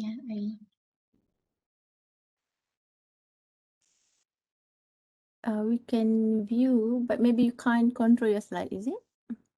yeah, when I click, oh sorry, okay, now can. Just now there was some error saying too many windows sharing the same thing, okay? So in 2015, there was a case study for a pilot scale composting funded by Campus Sustainability under the flagship project where we install but there are a few units supporting each other. Yeah, one of the research wing installed the food waste segregation bin in cafeteria in UTM. For my project, it's more on the food waste recycling. So we have this simple flow where student can learn how the step-by-step of composting. Okay, and we also inform about the potential economic benefit and how we can save the tipping cost if all waste can be composted or converted to animal feed. Okay, so we also produce the brochure to educate the students and residents in UTM. So this is a flow diagram. We often use this for the training. And I also have a community composting plant in Layang, which is still running for the past 3 years. Where students will also learn the food waste collection system for lecture to be converted to bioliquid fertilizer and the compost to be marketed as well. Okay, so this is still running. This is an example of technical tour for our member. We brought students to see the good practices in Sutramo. They also have Inversal, but now they've already changed to the windrow system due to costly system. Students also visited the community composting plant in Johor, known as Follow Organic Farm. You can also check from the Facebook. Every day they composted 2 to 3 tons of food waste from hotel and outlet. They also produced liquid fertilizer. This is the brochure that our student prepared. Okay, since we have a lot of a series of training, student will train the trainer. Again, I usually don't have to train them. Basically, the reason why I found this UTM Green DNA Society because after some time I got burnt out. I cannot repeat everything again and again. Yeah, so and then I observed some of the student society, they're very good where senior train the junior. So we do have a ongoing like self-sustain system. The senior, once I trained them already, the first batch, and then they train the second batch, and the third batch. So we have all this brochure, and the senior member will show how to make the EM, the effective microorganism preparation using molasses. And then our student also source the bin, the compost bin from Kempas recycling factory. The bin is quite cheap. Okay, usually if it is about 100 to 200, we can get only 30 ringgit. Yeah? Not this bin, the blue one just now you see in the layang-layang. And then in the training, the student will circulate this brochure and tell them how to layer the food waste in between the soil and how to keep it. And then finally, it becomes the compost. Okay.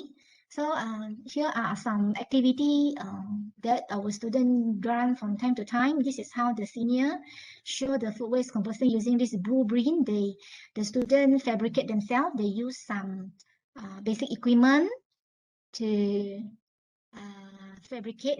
So there is some know-how there, how to avoid, how to make it not so smelly, how to collect the leachate, how to make sure the drainage of the pipe is not blocked. Yeah, so the new member will learn, and then as you can see, it's holding the brochure, the white brochure that we circulated. And then usually we will also engage with local authority. This is the example. We run one program with mayor and at Kulai Municipal, involving 4 schools in Kulai district. About 200 students attended, and we group them into big group. Yeah, every school have few group, and they really enjoy and the demo by our member. Yeah, so as I mentioned, okay, number 3 is this also annual summer school. We have a student from Japan. Every year they will do project, green project with our student. In a group, we mix the student from Japan, from Korea, from UTM. One of the topic, we have 4 major topic. One of the major topic is green campus. So they will discuss about different ranking system, world ranking system, and what are the indicator. For example, waste and water and so on. So this is also train the trainer, right? For example, I will run a virtual summer school in August. So now I have already recruited student, and the senior will use the last session's PowerPoint to explain to the new buddies, because our system is based on buddy system. Buddy will be able to mingle with the Japan and serve as a tutor, as a green tutor. Okay, so technical visit I have mentioned already. Usually our students have experiential learning. Okay, experiential learning. At the moment, this course is not credit bearing, although many people encourage me to make it credit bearing. I think this will be my future plan. At the moment, we give certificate because on the final day, they will have group presentation evaluated based on the rubric, and they will get certificate of participation. So our future plan, actually, before the MCO, we have already halfway planning to have a green tour to Kelantan, Kuantan, the East Coast, to engage with the school in Kuantan and Kelantan, Terengganu. Already we contacted. However, this will remain as a future plan. However, when the student was active, at least every month they will run one activity, even a simple one. For example, they will knock on the door of the lecturer to collect the recyclable. Okay.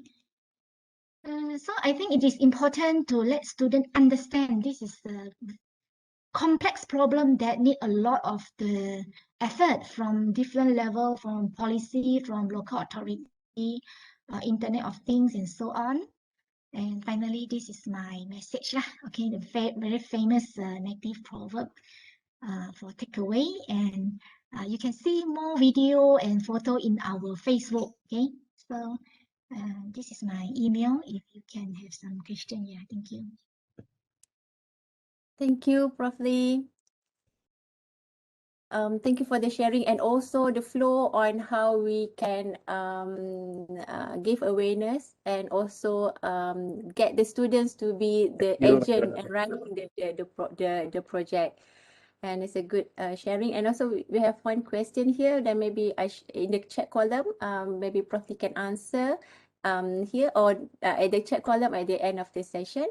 I will go continue with the next presenter, which is from our one of our MySun university partner from University Malaysia Sabah, Dr. Robert Francis Peter. He's a Deputy Director of UMS Eco Campus Management Center. Dr. Robert is actively involved in ecology and wildlife contributions to environment education and also protections.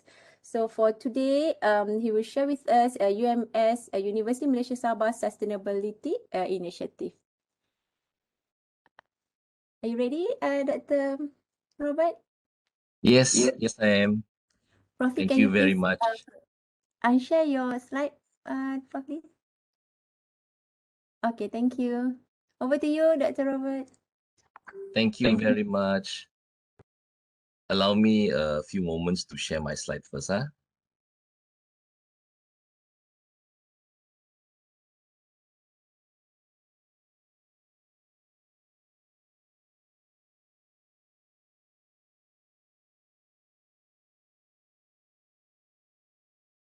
I believe everyone is able to see this front slide.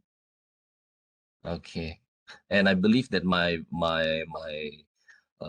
volume sound is loud enough. Good as Okay. usual, Dr. Peter. Thank you, thank you. All right.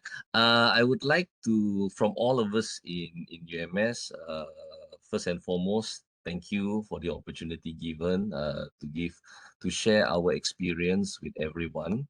Today is a good day. This side here it's not raining. It's clear sky. What I would like to do is using a few slides, give our experience about how we try to carry out sustainability initiative in UMS. Okay. First and foremost, just as a preamble, all right. UMS generally we are seen as a beautiful campus in Southeast Asia. We're not the first one, of course, but it has been regarded as one of the most beautiful campus in Southeast Asia. We do have other branches. We have one branch in the Federal Territory of Labuan, focusing mainly on accounting, international finance. We have another branch campus on the eastern part of Sabah, Sandakan area, which focuses on agriculture. And we do have other smaller offices, if you will. For example, on the northern part of Sabah, we have a facility for medicine. Okay, so the main campus, which is in Kota Kinabalu city, probably about 30 kilometers or half an hour, 45 minutes drive from our international airport, is the main University of Malaysia Sabah campus. The photograph on the lower right is an aerial photo of the main area of the campus. Okay, that unique shape building on the right hand side, that is our Dewan Chancellery, where all graduation ceremonies are carried out. The building on the left side, that is our main library. Okay, the connected two building right on top of the hill, that is our main Chancellery building, where all the main administrative bodies are housed at. Outside from this picture, on the left-hand side, you would have our major faculties, science and natural resources, economy, and so on. On the right side of outside of this picture, of course, you would have our sport facility, our student hostels, and also other smaller departments. Now, not only that, what you see in front of you towards the top right side, that is actually a forest reserve. Okay, and behind it, we do have our own, well, it's a public beach. And on top of the hill and behind the hill itself, we have three research institutions, one on forestry, tropical biology, forestry related matters. On the other side of the hill, we have a marine biology research, which has its own jetty. The beach is quite nice. If you're a diver, you probably would be able to see some soft corals down there. And of course, in between these two institutions, we have the biotechnology. So basically, because of this setting, this university is regarded as one of a beautiful campus in Southeast Asia. And with that, being Sabah quite well known for tourism, a lot of people, a lot of tourism operators would see the UMS main campus a suitable place to bring their tourists. And that has given us the image as more of a site, okay, more of a destination for campus-based tourism. In fact, this campus-based tourism image has shaped a lot of our sustainability initiative. As a result of the image that we have, in 2013, the main administration of UMS established the Eco-Campus Management Center, which is parked under the TNC's office, the Research and Development. And basically, we have few functions. The most immediate function is actually to support campus tourism. And the other additional function that we have is actually to provide a platform whereby the concept of sustainability can be incorporated into UMS as a whole. Now, the first function is quite straightforward, supporting the tourism players, bringing tourists around to show them how education is carried out in Sabah, in Malaysia. Where does environmental education comes in? Where does wildlife-related research comes in, and how it is being incorporated into students? That's quite straightforward. The other function, allowing the concept of sustainability to be incorporated, we focus this by using the UI Green Matrix ranking approach. In fact, I guess if without the UI Green Matrix ranking, the Eco-Campus Management Center probably would have not come into a full shape, probably would just be a small unit. Right. Moving onwards, as a result of our focus on the UI Green Matrix, many of the principles and policies was realigned with that ranking. And what you see on the screen right now is a table showing 6 particulars in accordance to the UI Green Matrix ranking. In principle, we have the people in UMS, the students, the staff, right?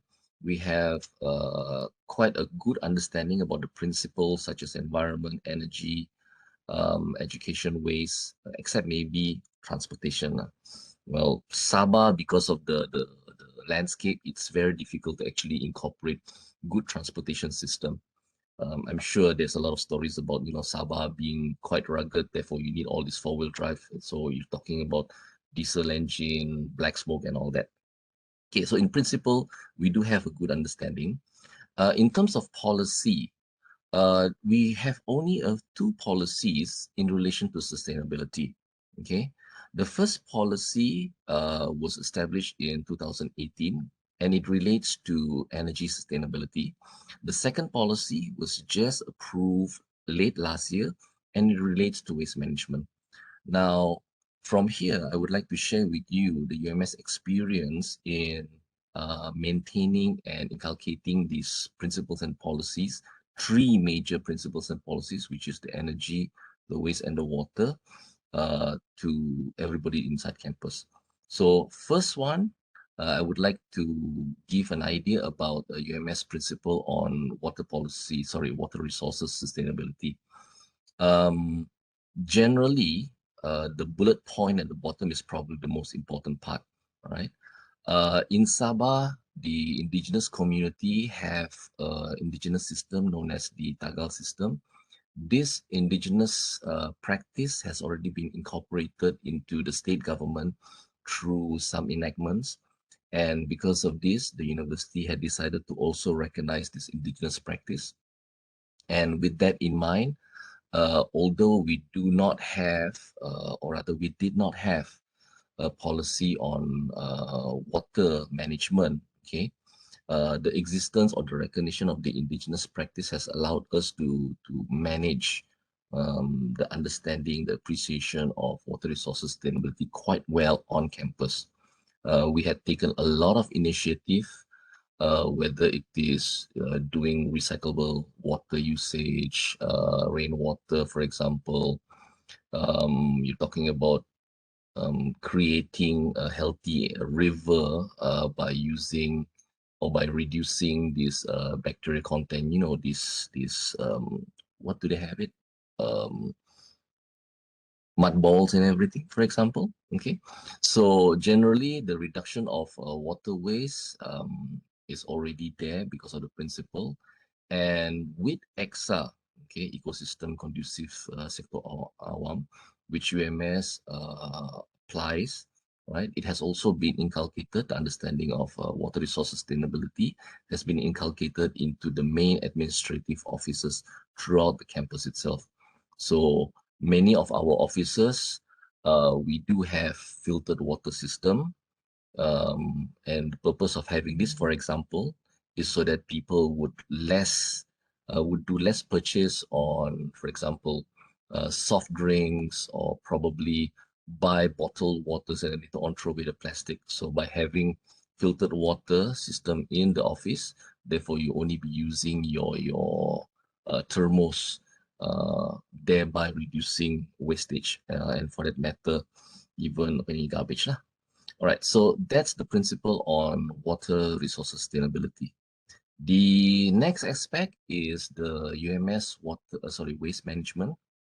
Okay, as I mentioned, we only established our policy. It was only received and agreed upon. The approval, we got it only late last year. Before that, surprisingly, it was the Treasurer's Department that actually made an initiative towards sustainability. When in their policy, they stated that all single-use plastic must be banned on campus. Now, that was made in 2011, okay? So we took like about 9 years, right, before we could actually establish a policy towards sustainability in terms of waste management. Now, the duration 9 years probably was necessary, because even though the Treasurer's Department established its policy in 2011, okay, the appreciation of waste management was not holistic. So after 9 years, it was noticed, it was agreed upon that a much more larger policy was necessary. So the UMS waste management policy was established in 2020 to support the Bendahari's policy, and hopefully from this point onwards, waste management can be made better on campus. All right, after that, UMS also has its energy sustainability policy. As I mentioned, this was made very early in 2018. It was made quite early in 2018 because, if I'm not mistaken, Sabah technically supported renewable energy, for example, the establishment of solar-powered panels, FIT fittings and all that, only in 2015, if I'm not mistaken. So 3 years later, we established a policy on sustainable energy. It was established after we had our internal energy audit. Okay, so all this tied in very well. However, for information, even though we have the policy, even though the state has approaches that supports sustainable use of energy, it was not a very easy thing to do because we do have legislative challenges. Okay, so we can talk about it later on if necessary. Right, ladies and gentlemen, those are some of our policies in place. And as a result of those principles and policies, the EcoCampus Management Center has devised a way to promote this understanding through this particular diagram. We target the agents and we target the agency. So I'll be describing how we do this target in the next following slide. In terms of the agent, we're looking at students, we're looking at staff. In terms of the agency, we're looking at the departments, the faculty, and so forth. All right. So when it comes to promoting the understanding of sustainability on campus, the EcoCampus Management Center has been given some space for us to carry out internal training, recognized for all of our staff. And these, what you have on the screen right now, are examples of the internal training that we give to our staff. Okay, for example, composting sisa makanan, lifelong learning approaches for our internal staff. Environmental sustainability, for example, is another course that we actually give, short-term course. We're looking at about 3 hours to probably maximum half a day or 3/4 of a day on matters relating to sustainability. Staff that actually joins it includes the administrative staff as well as the academic staff. That's what we do for the staff. Apart from that, we also try to encourage sustainability appreciation by supporting the research arm within UMS, by encouraging participation among researchers who have involved themselves in sustainability. And one example of our encouragement is through supporting the participation of UMS in the International Innovation and Technology Exhibition of Malaysia. We would basically do this third quarter of the year. Now, an interesting part about this is that because UMS is quite close with the state government, this participation can go both ways. We can go through UMS and we can go through the state government.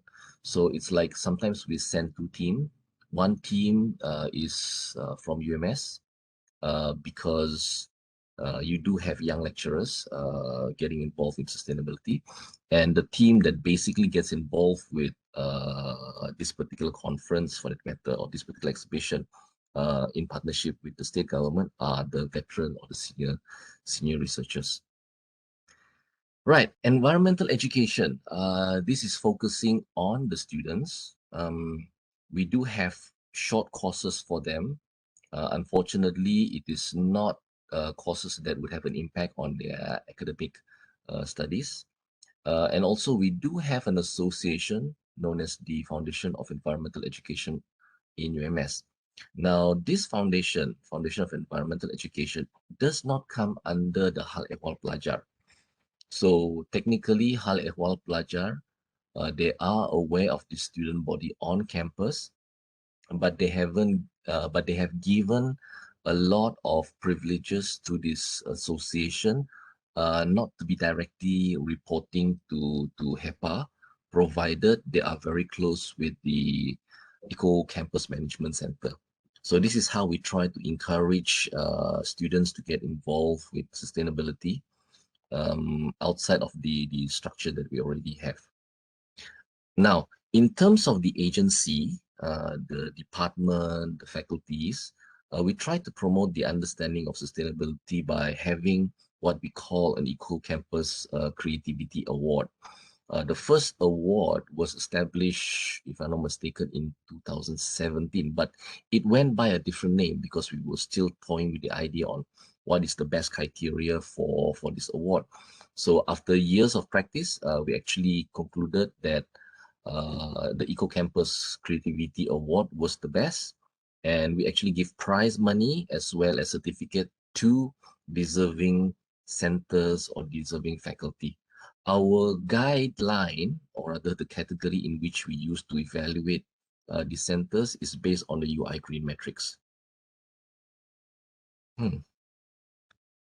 Right. Now we do ad hoc activities too. These ad hoc activities are mainly driven by the faculties, the research centers. So when they would like to have a bigger exposure, or probably they would like to have financial support for that matter, for their activities, then they will approach the Eco Campus Management Center, and we would jointly organize, for example, Jom Bersihkan Pantai UMS. This is the public beach that I mentioned, which is on the other side of the other side of the hill itself. Another ad hoc activity is, of course, the Climate Action Earth Hour. All right. Right. Now, in terms of monitoring, as I mentioned, the Eco Campus Management Center was built. One of its function is to look at the UI green metrics and establish approaches so that UMS can support sustainability. Unfortunately, we do have two different strategies that are not integrated. That's I must sadly state that we do have strategies, but the strategies are not integrated. Okay, and even though we are under the Pejabat Timbalan Chancellor of the Research and Innovation. So we should be able to have better linkages with the research center for that matter, okay, and then the community development and the industry development center for that matter. we don't really have a good access to the relevant database. And probably this is the reason why I stated we do have two strategies, but it's not integrated well. Okay, maybe because the access is not there, therefore we are unable to integrate the two strategies, which is UI Green Metrics and the online on-campus approaches very well. All right, we are aware of this. We are trying to remedy these differences so that we can have a holistic approach on campus. It's proving quite tough. The approach that we're doing is to further support the researchers in their endeavor if the research matter relates to sustainability. We have gone forward rather than just promoting the research. We would also support development and commercialization of this research. And hopefully this approach would allow us to better integrate the existing strategy with the UI Green Metrics strategy. All right, so in conclusion, the UMS Eco Campus Management Center leads the promotion and sustainability in UMS. We do monitoring of the sustainability based on the UI Green Metrics. Currently, most of our efforts are inward. It's in campus. We have not networked much with the private sector, except only on small activities. There's still a long way for us to go. The policies that we have established, the principles that we have followed in relation to the society in Sabah, I'm sure we can go further. We just probably need a push. And basically what we would like to do is actually create a better network in campus and out of campus in order for us to be able to push forward this appreciation of sustainability initiative. With that, ladies and gentlemen, I thank you for your time in listening to this presentation. Thank you very much. Let's see, how do I stop this? Yeah. Thank you, Dr. Robert, for the sharing and also give us the overall ideas how the conditions in UMS. And I believe those who in our group managers are nodding their head. Oh, we also facing the similar problem here in UTM. And there's also a request as a question, but maybe we should collect it later at the end of the letter session. So if you have any more questions, please to Dr. Robert, please share in the chat column. So since we're running a bit late, I believe we will have to cut short some of our reflection session later. Okay, so we go to the last speakers for this part from USM, Dr. Haja Nurmaliza binti Haji Abdul Manaf. She is a coordinator of Campus Sejahtera under Sustainability and Institutional Development Office of University Science Malaysia, and the title is USM Steadfast Commitment in the Realization of a Sustainability-Led University. Please, Dr. Thank you very much. Thank you very much, Dr. Shaz. Can you hear my voice? Yes, we can hear you clearly. Okay. Assalamualaikum warahmatullahi wabarakatuh, and very good morning to all participants today. First of all, I want to thank UTM for this opportunity that to share our experience, our USM experience in this session, in this seminar. I am Nurmaliza, Coordinator Campus Sejahtera University Science Malaysia. So today, I want to share USM commitment and initiative in realization of sustainability-led university.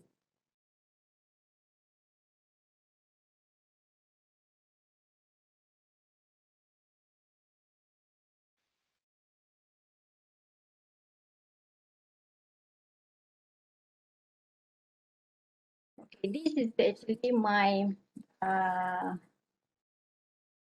content that I want to share today, a little bit on the USM background and sustainability at USM towards sustainability-led university, and then lastly is actually the conclusion itself.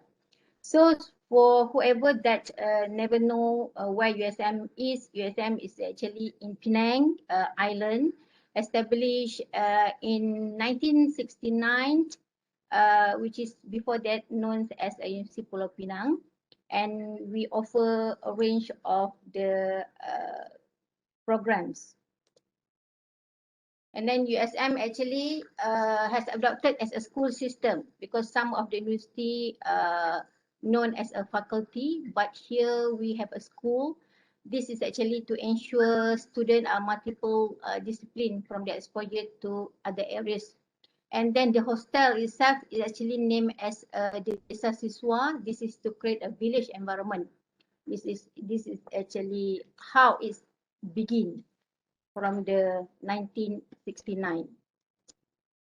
So that is actually the first wave for the sustainability in USM itself. And then whoever that have been in USM before, they will notice that the road in the USM is actually narrow. This is because we want to create environment as a village environment actually. And then the second wave is actually on the achieving excellence in research, which is finally USM get the research university in 2007. And then from this, we identified that 4 focus initiative that has been representing the third wave of transforming higher education for sustainable tomorrow, which is include campus sejahtera itself, USM as a regional center of expertise for education for sustainable development, and university in the garden scenario, and also apex status itself, which is in 2008 USM has been selected as a apex university in Malaysia. So this is actually our vision and mission, transforming higher education for sustainable tomorrow. And then with that, we have a mission which is pioneering transdisciplinary research in intensive university that empowered future talent and enable the bottom billions to transform their socio-economic well-being. So we focus on the bottom billion itself, and then the value there is a value, and also the trust. The trust, if we can see, that is a sustainability in our trust itself. And then what is the sustainability? Sustainability, as everybody knows, from the Brundtland Commission in October 1987, everybody used this sustainability definition, which is defines sustainability as a development that meets the needs.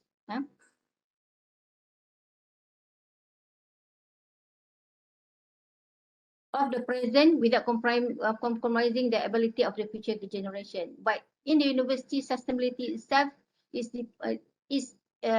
we focus on the minimizing the negative impact itself of helping communities make the transition towards sustainability lifestyle. That is actually our practice. So sustainability at USM begins to embrace education for sustainability development and university as a living lab approach since 2000. So this is actually about what 20 years already, to the concept of campus sejahtera and university in the garden. That is how we started. We started the sustainability in USM. USM aims at promoting sustainability among the community within the outside the campus through education and research activities. And then this is actually what the sustainability at USM. We have RCE, we have the campus sejahtera, we have a few programs that concentrate on the sustainability. We have a center special for the look at the sustainability, such as Center for Global Sustainability Studies, and we also have C3 Center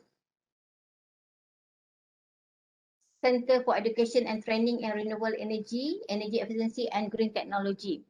And then we have also a few global network, which is APOSEN and also Season. So the campus sejahtera itself is actually the first USM transformation initiative started in 2000. This is actually the word sejahtera itself is contains spiritual, social, physical, mental, intellectual, emotional, and environmental aspect. That's embracing the concept of holistic well-being. so that we didn't translate the sejahtera as a healthy, because the word itself is actually very special. So USM is actually unique effort, campus sejahtera is actually unique efforts in leading sustainability on campus, which is involving staff and also students. So this is the objective of the campus sejahtera, and now campus sejahtera is actually 20 years already. So the framework of the campus sejahtera itself is actually through the cultivating of 5 main characteristics, which is volunteerism. So the activities is actually through the own initiative from staff and also the student, and then together we do it together as a teamwork, and then we use insourcing, which is whoever that we use existing expertise in USM itself if we need something. And then this is all the thing is actually data driven, so we have to do the research itself in all the sustainability things and documented it for future reference. So for this, and we have the framework, which is a mindset itself, which is we need to change the mindset of the staff and student to ensure that to ensure their responsibility and commitments in the sustainability itself. And then USM create enough space and conducive space for the social, physical, learning, working and spiritual. And from this framework also, we can see that we adopted the best practices through workplace friendly, environmental friendly, people friendly, and also healthy living. And then for the quality healthcare, we provide the quality healthcare for physical, mental, social, and spiritual, because we have our own clinic and also our own hospital. And then for the project and activity, the implementation of sustainability itself is actually through the project and activities, which is either R&D, training workshop, campaign, or any sustainability activities, which is this is actually done from the all involve all PTJs in USM. So this is all is actually exposed to the goal of SDG 2030. So this is actually a few examples that activity done by Campus Sejahtera that we want to show is give very good impact. For example, this is actually White Coffin Initiative. This is actually bottom up proposal, which is from the student. This is student initiative, which they encourage awareness against the use of polystyrene food containers, which we know that this polystyrene is very carcinogen and neurotoxin, and also is take a long time to decompose. So top management take this project as a serious project.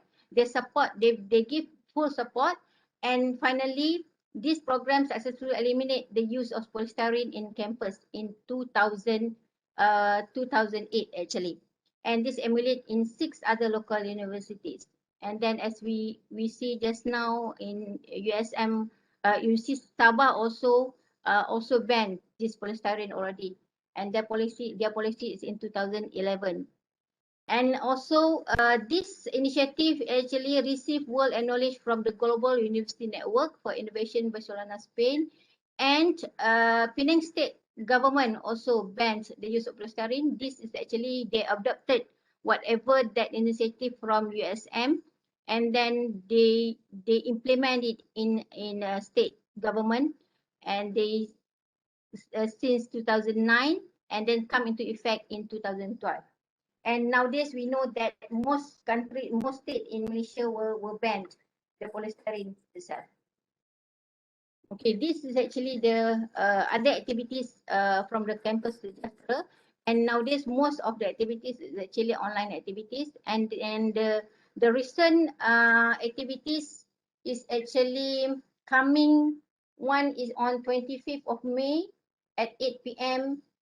Which is on the Global Water Future from Professor Chan Ngawai.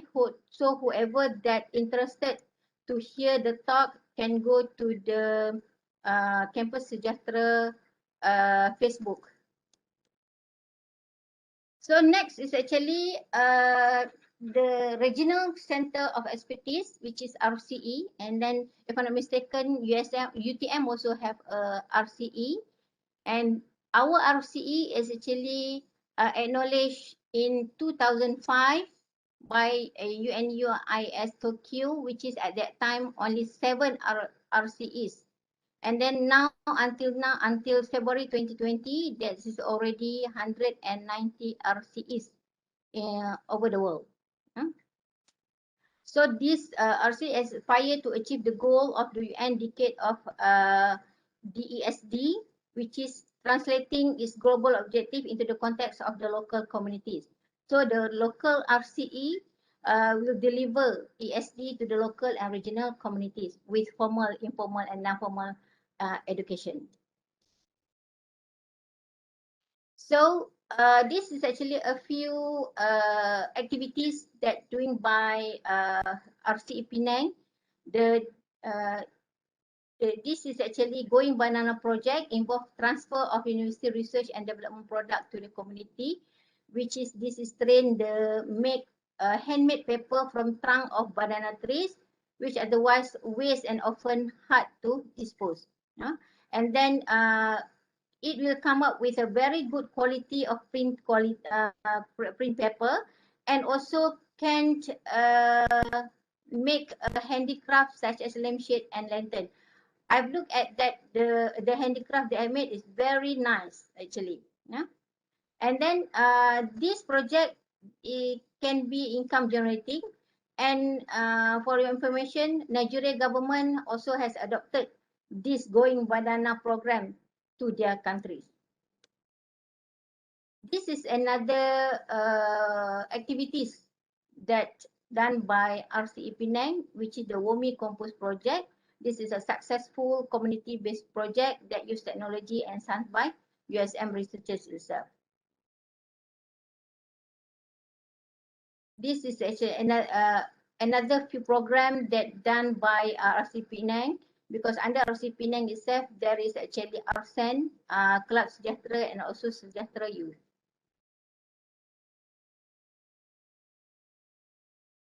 Another activity done by Club Sejahtera and also Sejahtera Youth. Okay, next actually in University in the Garden. University in the Garden concept as a conceptualized by USM in 2001 is designed to demonstrate the close affinity between the role of function of university and also the nature. So that we call it University in the Garden. So we take benefit the very nice university, and then we try to benefit the nature itself. The flora and fauna, aquatic elements, and other natural creation are dynamically linked in the exploration of knowledge into the nature of the existence. So about the touching the hearts and mind of each campus citizenry in the appreciative of the natural surrounding as a source of inspiration, as bequeathed to us by the creator. So you see in the garden itself is actually taking consideration to prevailing natural beauty such as the lake and its tranquil surrounding, as well as the inhabitants in the relationship with and architecture features and lifestyle of the campus community. This consider a harmonious blend of various vista in the search of answer to further illuminate the question of who we are, how we attain insight, and how we should fashion our future survival. This is actually the question that we need to ask. Ever that never come to the USM, this is actually a scenery that we can see in the USM itself, so that we call it University in the Garden.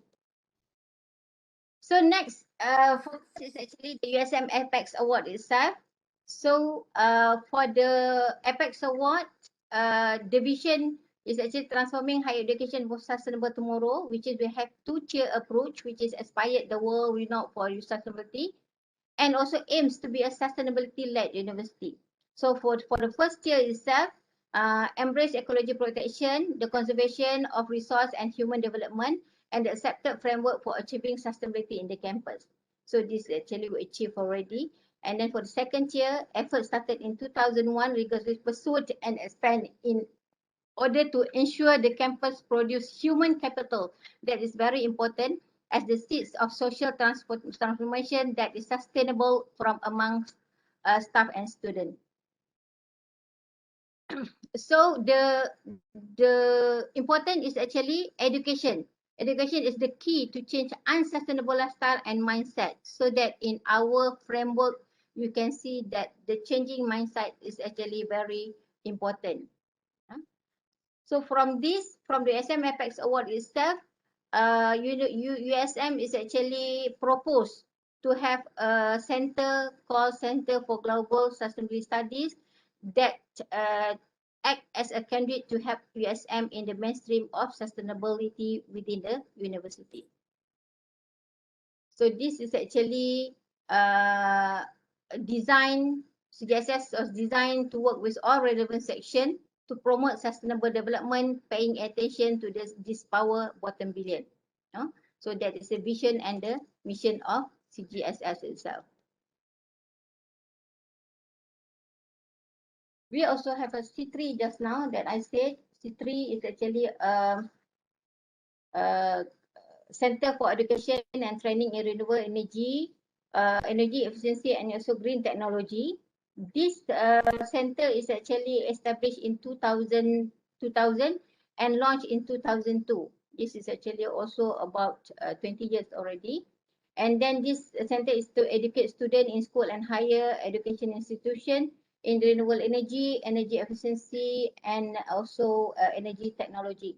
This is actually more to TOT, train of trainers for human resource, to create awareness on the renewable energy, energy efficiency, and green technology itself. So towards the sustainability-led university, to ensure that sustainability issues continue, we have a Majlis Kelestarian University in USM, which is we call it University Sustainability Council. This established in 2013. This is primarily to fulfill USM Apex vision to be a world-class sustainability university through a role of the responsible authority and university matters related to sustainability.